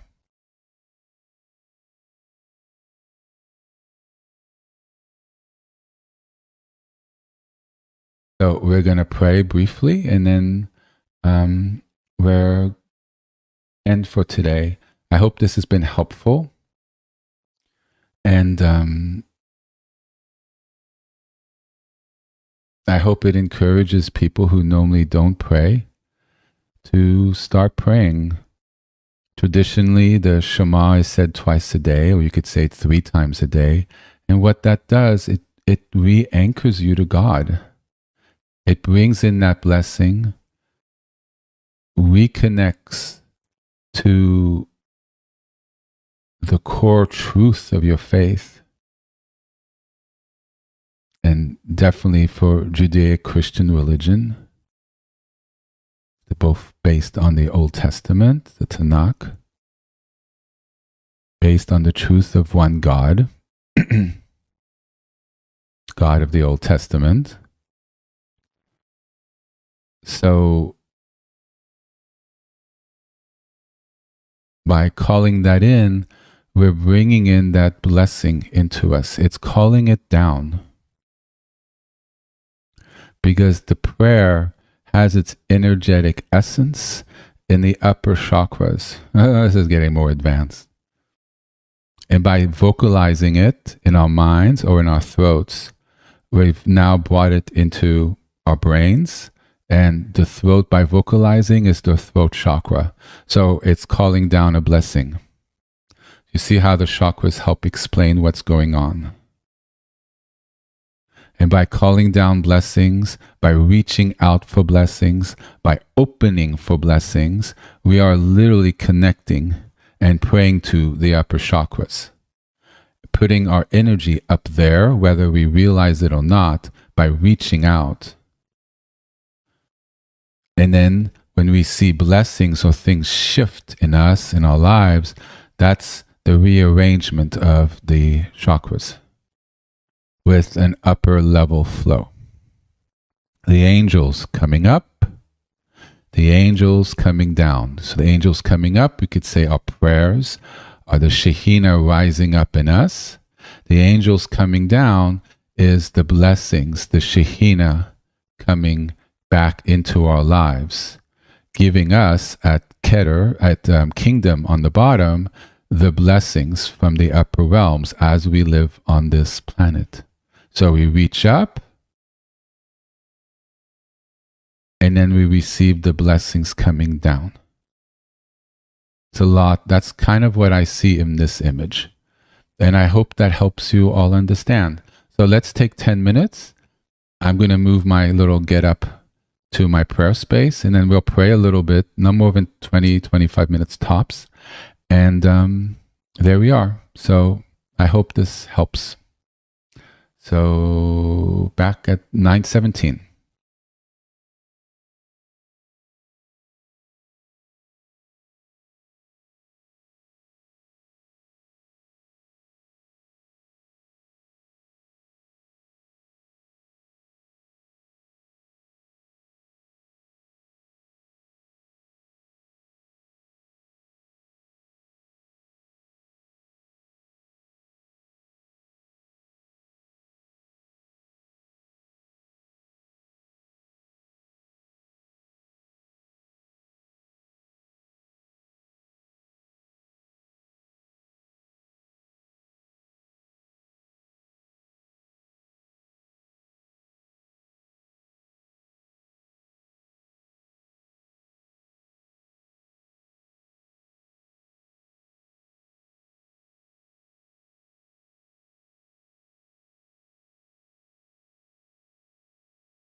Okay. So, why don't people take a moment or two to stretch? And then, 2 minutes, 3 minutes, and then light your prayer space. And remember, when you're stretching, it's part of your prayer.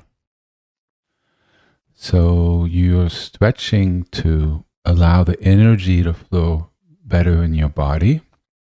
You're stretching so when you're praying or meditating or saying mantras, you're not feeling pain or tension somewhere in your body, which distracts you from what you're doing and maybe even force you to stop to stretch or change your position. So it helps the flow and it helps with our focus. And it becomes a form of prayer. The structure of stretching and the posture of stretching and how you go about it is a prayer, because the reason you're doing it has a prayerful, there's a manifestation for it. And if you stretch, even in a yoga studio, if you're doing it for flexibility, okay, that's a mundane reason, an earth-based reason. Perfectly good, nothing wrong with that. But if you're doing in the yoga studio to, of course, physically being able, more flexible and have a healthier life, that's intelligence, that's taking care of your body that God gave you. But if you also realize the flexibility allows you to think better, therefore act better, that reduces emotions, and therefore you act better, and your intent to do all that is so you could have better actions in your life and live in a more aligned way, then that yoga practice becomes a form of prayer.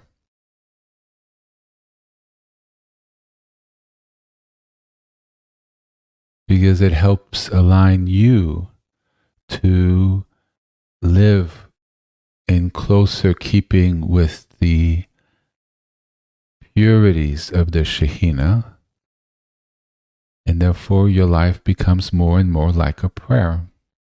So it becomes a structure that allows you to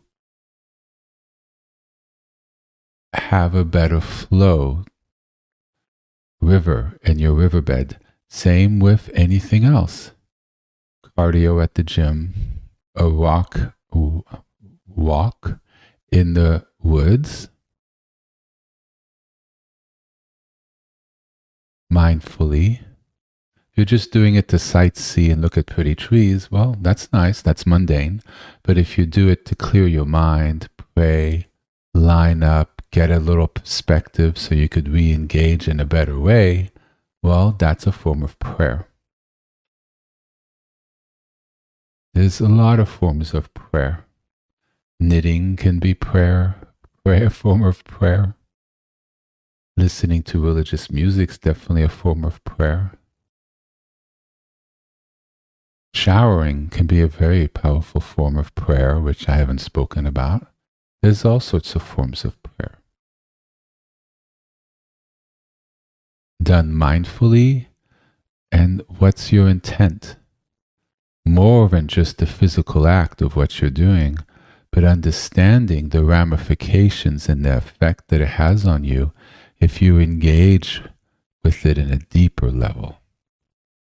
And things that are more mundane in your life suddenly become quite potent and quite wonderful, because you've opened different dimensions to them that were always there, but you didn't really access. And then the path becomes easier and easier. That makes sense? So we're going to mindfully stretch 2-3 minutes, and then mindfully take a breath in front of your prayer space. Line up again. Look, what am I doing? I'm lighting the candle to invite God here, or the Shekhinah here, or the pure light of the universe, whatever works for you, right? Then you light your incense. I always put it in the candle that I've just lit. And so it's almost the Shekhinah lighting the fragrance. And you put it over your head. You put it across your prayer space before or after. You put it over your head, and as a sort of energetic offering to God of a beautiful sacred smell. But when I do it, I slightly bow. And what have I just done there? Right? Think about it. So what did I just do? I lit it. Let's just forget the candle. Well, that goes straight up, right? You lit a candle to invite in God, straight upper chakras. So, right, through action. So then I lit the incense, right? I put it over my head as an offering. An offering to what? Well, the divine energy of God himself. So an offering to the upper chakras. So the energy is directed upwards because it's an energy that's outside of ourselves. Also inside, but here we're focusing on the outside element, right? And the slight bow shows devotion and reverence and an act of respect to God. As you respectfully offer, the fragrance rises up. Where does it rise to? Up to heaven. It's literally a smoke offering. Because it has a sacred smell to you, and it feels holy. If you found the right smell that works for you, it blesses your space and blesses your shrine, and you smell it, which puts you in a holy frame of mind. So when you go in to pray, you've just really opened up your little hotline to God, and you've created an environment which makes it conducive, which helps you to connect to the sacred within you and the sacred without you. And the slight bend and offering up just shot Kundalini right up your central column out the top of your head, and you don't quite realize it. You see? And that movement up, doing it, clears. At the beginning, you don't realize it helps the flow, but after a while, when you've purified, you do that, your energy is around your third eye and above, and you kind of stay there as you pray. Because you've cleared it, and the flow's there. You've just activated it and turned it on, but you've done the work. So it's not just, oh, this is nice and cute, and it really is nice and cute, and I love ritual, and I love all this sort of stuff, and having nice colored glass. I'm all about that. That's me personally. Other people might not be so much. Their glass might be very simple. It might be white, and that works for them, and they're all about that. And some don't care. It really doesn't matter. It's a personal choice and taste. And what you have up there or not up there, what works for you and doesn't work for someone else, really doesn't matter. It's the act that you feel the devotion and you feel the space helps you connect. And that helps you connect with the higher frequency aspects of yourself. Lower chakras, lower frequency. Upper chakras, higher frequency. So we're working in a prayerful way, but also we're working in a very embodied way with the architecture and how energy flows and works in our body. Yes? So let's do it. Mindfully stretch, mindfully take a pause, breath, center. What am I doing? What's in front of me? What do I intend to do? So you go to check-in, centering again. Then you light, you do the incense, and you sit back down, and then you line up again. What? 3 minutes, my friends.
Sorry, I didn't mean to rush everyone. Maybe 3 minutes wasn't enough time for some people. So if people need a little more time to stretch, feel free to do it now.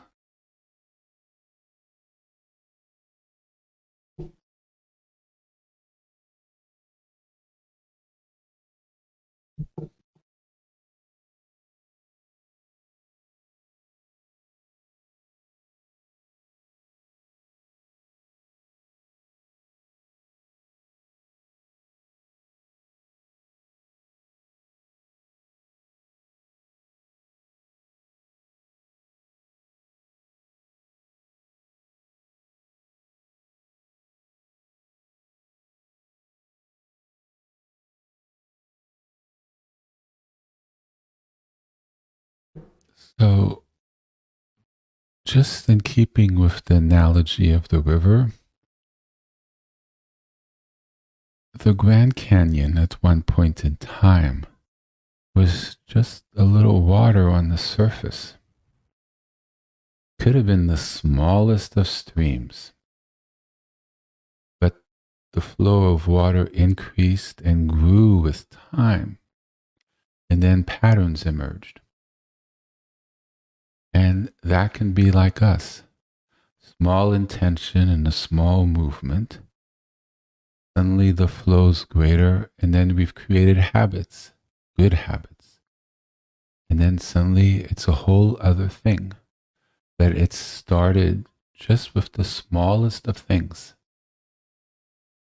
But the perseverance and the continuing suddenly became something. Then one day somebody asks you, how did you do that? And you'd be like, I just started. And then with time, it became this. It's also like a beaver dam. You know, beavers, they take wood and block up rivers, streams, right? And the water doesn't flow anymore, or it's a small fragment of the water that it should be. So it's maybe 5% of the flow. Had there not been a beaver dam, well, that's like our bodies. We have flow everywhere, but it's maybe 5-10% or 75%, but we're missing that last 25% or that 95%. By doing this, it's like making little holes in the beaver dam and more water gets through. But if you look at the videos, and somehow some videos came through that I just randomly saw, there's a hole that's put in there, but with the pressure behind the dam, what should be flowing, going through that hole naturally just grows on its own because the natural flow, the natural way of it being is for all the energy to flow. So the pressure of the dammed up energy causes these little efforts, a little here, a little there, a little prayer there, by their natural selves increases the flow. And then the result gets greater and greater and greater the more we put in the effort. And at some point, it just naturally continues with very little effort. It doesn't mean we stop doing these things. It means the difficulty, the obstacles, I have to do this, or I want to do it, kind of go away. You start wanting to do it. You do it and you don't even realize you're doing it. It just becomes part of your life. And as opposed to feeling, oh, I got this little benefit, sometimes you walk away and you're like, oh my God, what in the world happened? It becomes, oh my gosh, because the flows increased and your range of experiences increase and the ease and desire to do it increases. But sometimes it just starts with that little flow, that one little decision to just make a slight adjustment on your steering wheel. But look, just a 1% degree adjustment on the boat or in a car, in a boat, right? You're going due north but you decide to just do that 1 degree off from due north, leads you in 100 miles in a wholly, completely different place. And so by making that intent to lean into God or lean into the universe, to lean into prayer, to lean into alignment, just that little movement with the course of time will lead you to a better place. And that little movement creates a momentum in that direction. So that 1% becomes 2%, becomes 5%, because you've changed and you've decided to move to the left or to the right or whatever. But that decision can lead to another decision in the same direction. So always be encouraged. The Grand Canyon started by a small stream. The desire to move the steering wheel of a boat, the wheel of a boat, can cause a complete change in direction. And it becomes with the first time.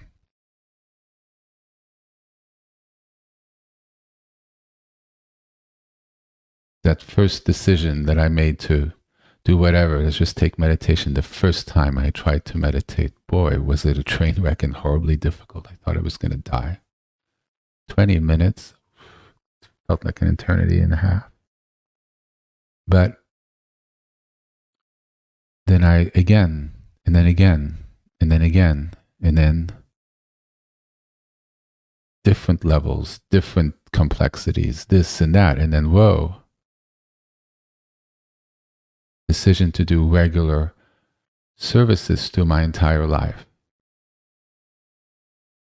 creates change. I ended up in a different place than most people when I meditated because my alignment going in was different than theirs.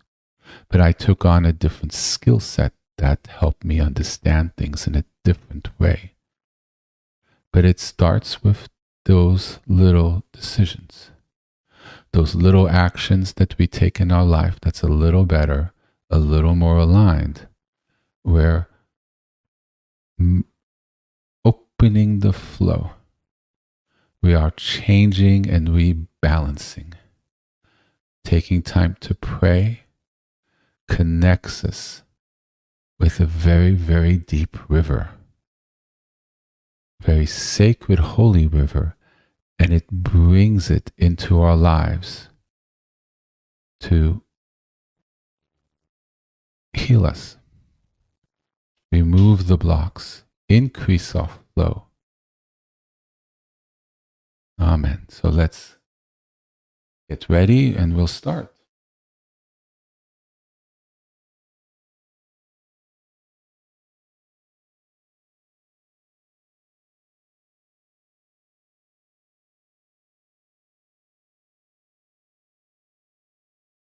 I have updated on the website the lists of all the names of God and the Hebrew names of God that I've put on there, 3 pages. So it's available for download. It added the Shekhinah Shalom and other forms of the Shekhinah. And I'm putting back up this week, we formulated musical files and other pictures, which I've started working on. So I hope I'll have it in time done for next Sunday. But the new Names of God sheet is up there for people to download on www.wisdomoftheshalom.com.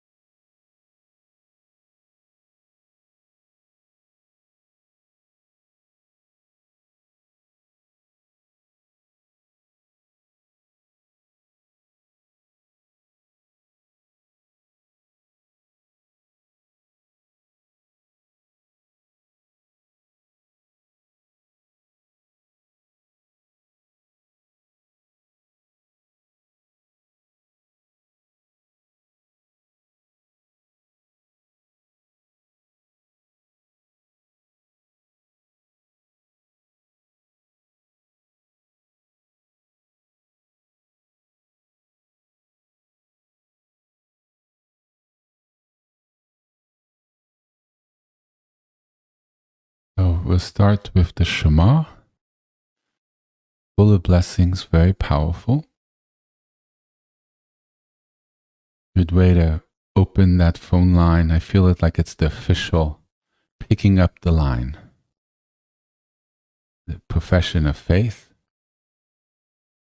bringing that blessing of this prayer, structured prayer, but if done with intent, becomes more than the words, because it can become a profession of faith. And for those who aren't from the Judeo-Christian religions, you could open yourself to the blessing of it. It's openly offered to anyone. Just say, it's from this tradition, but it has blessings, so I hope to receive some of these blessings, and you will. This is not an exclusive club where the blessings are kept only for the select few. It's meant for the world, because from our perspective, from the religious perspective, we are all sons and daughters of God, and therefore the blessings of God are available to everyone. And that's in the religious text. So I'm on firm ground. So, the Shema.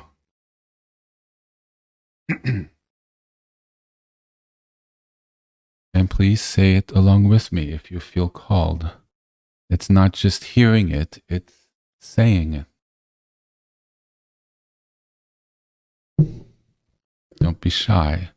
Just think of me. I'm broadcasting it to a lot of people, and I'm not very comfortable with my voice, but I'm still doing it. Right? So you could say it at home. It's the vibration in your body. You're working directly with sacred energy in your throat chakra. And by saying it with intent and desire to become better and to connect with God, that activates the upper chakras. Hearing it, it's not quite all of that.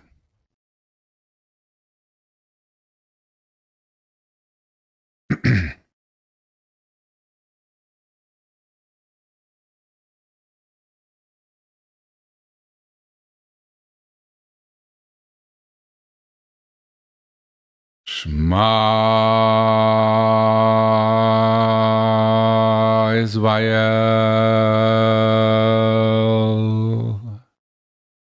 Adonai Eloheinu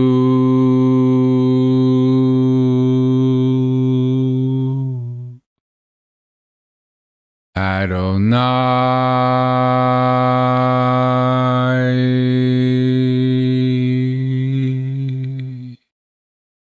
Echad.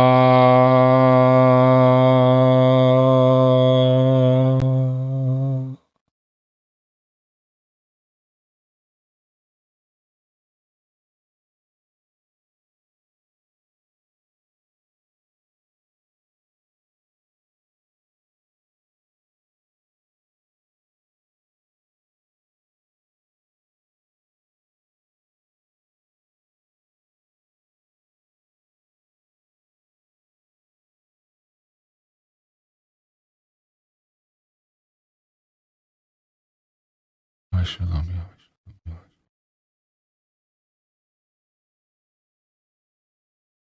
Shalom, Shalom, Shalom.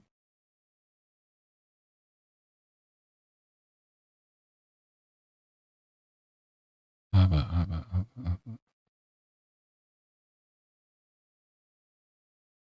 Shalom.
to breathe.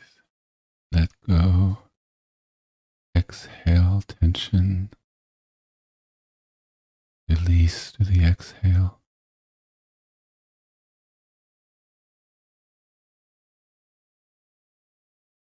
Sometimes it's helpful to release through the mouth and angle your neck upwards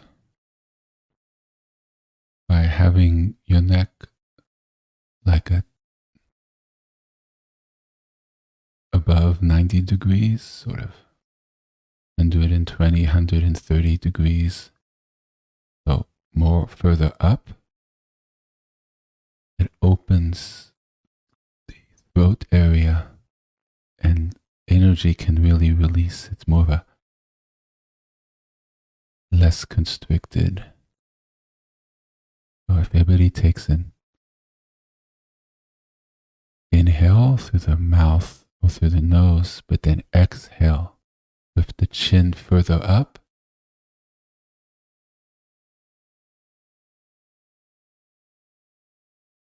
See how that feels.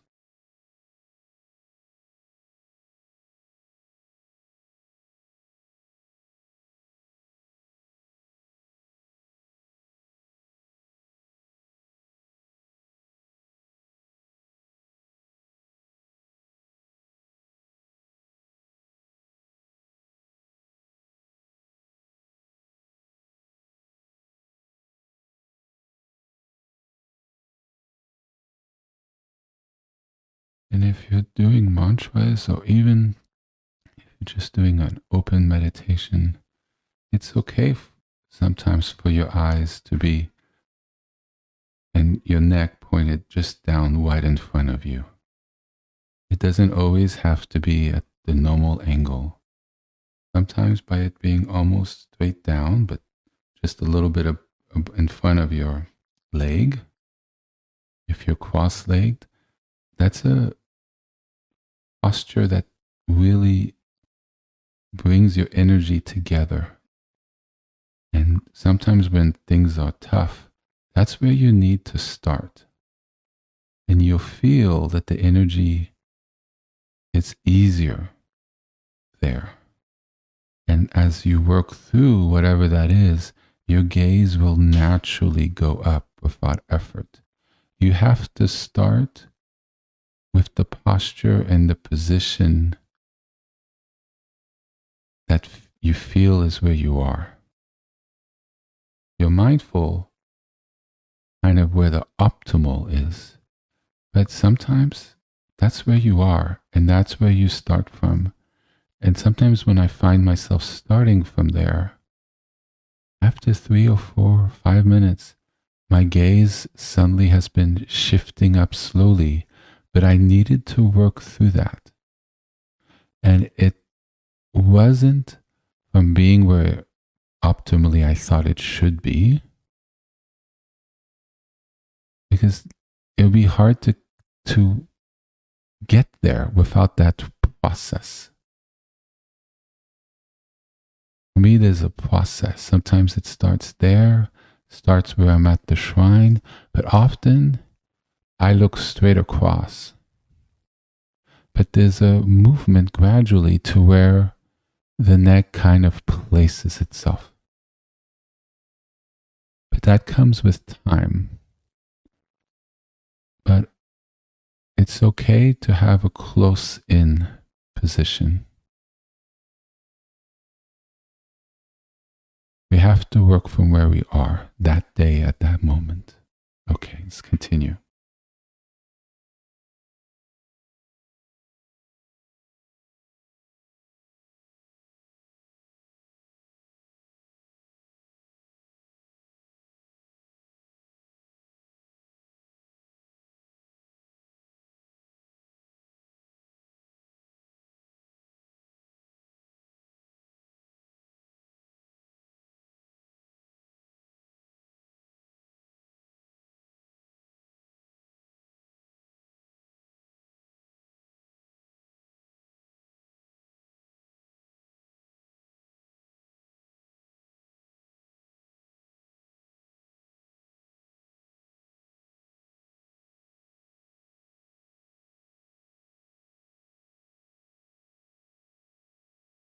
And if you're using a mala, prayer beads,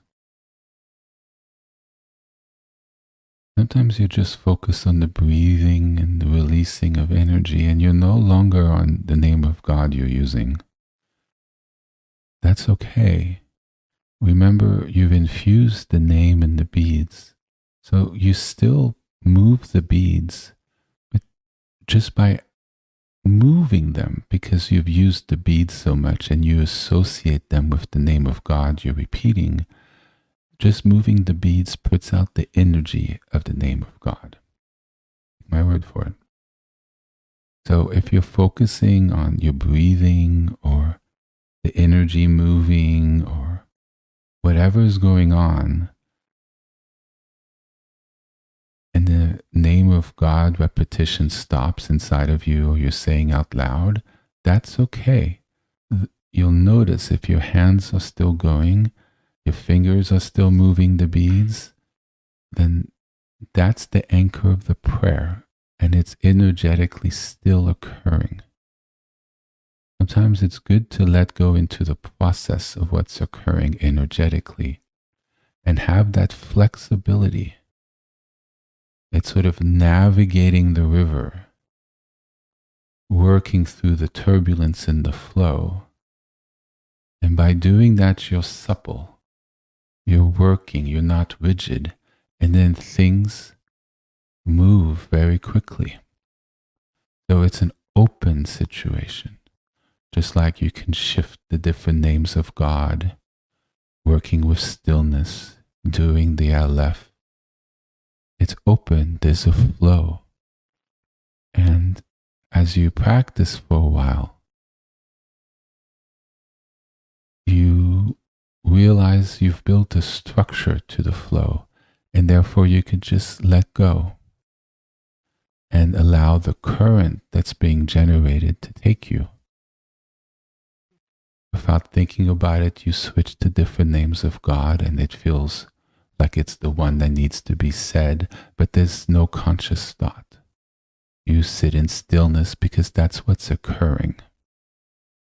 You go back to the name because, well, energy made you go back to the name. But there's a container, there's a structure, there's practice, and there's also knowledge. But you're not thinking about any of that because you've worked on the structure and you've trusted that it's aligned and proper from what you've learned in your own practices and experience. Then you have the confidence to let go into that. And then you really start seeing how the road doesn't need to take as long as you think it does. And it's easier to sit for 20 minutes, an hour, 2 hours, 5 days with breaks. And how you can do it as you're sleeping. Things open up because you're in an open flow. And that open flow is the connection of the upper chakras. Okay, let's practice.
Remember, God's light is 24 carats.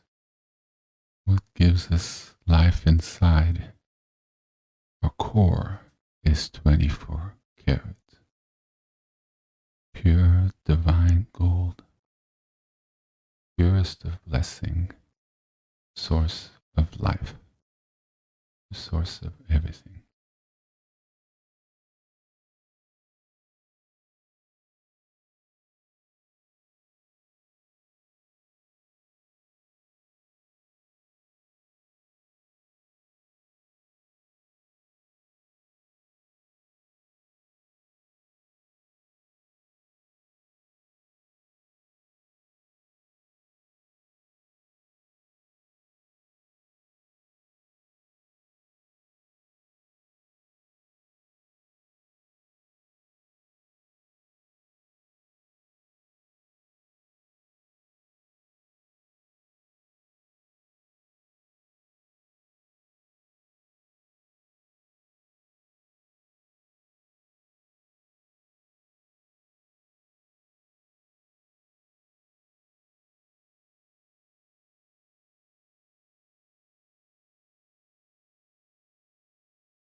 Now, if you feel called, now you do your prayers, that conversation. Now that you've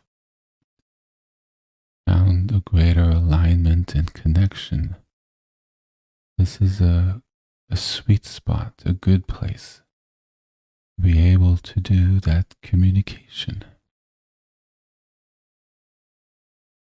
You can ask, you can thank, you can question, you can be in homage.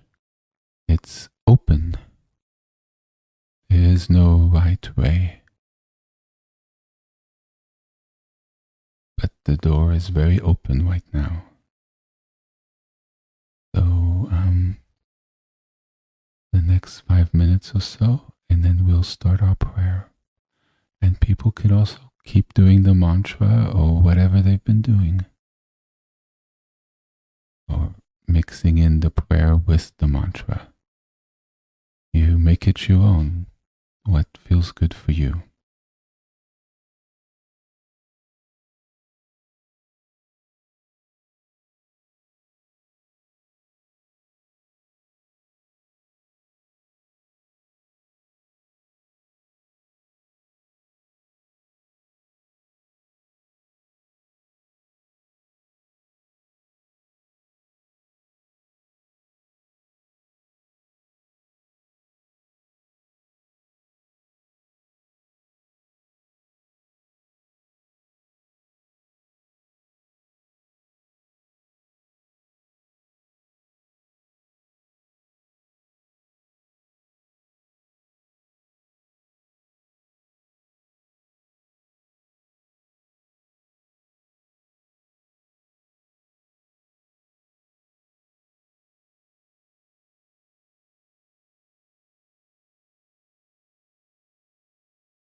תרצה רוח, קבל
מלכותו לעולם ועד.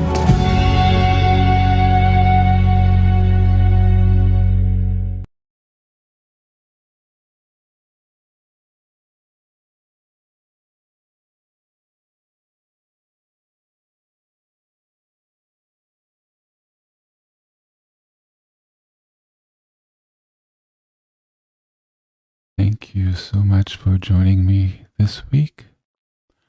I wish you all a very beautiful week, and I look forward to being with you all next week.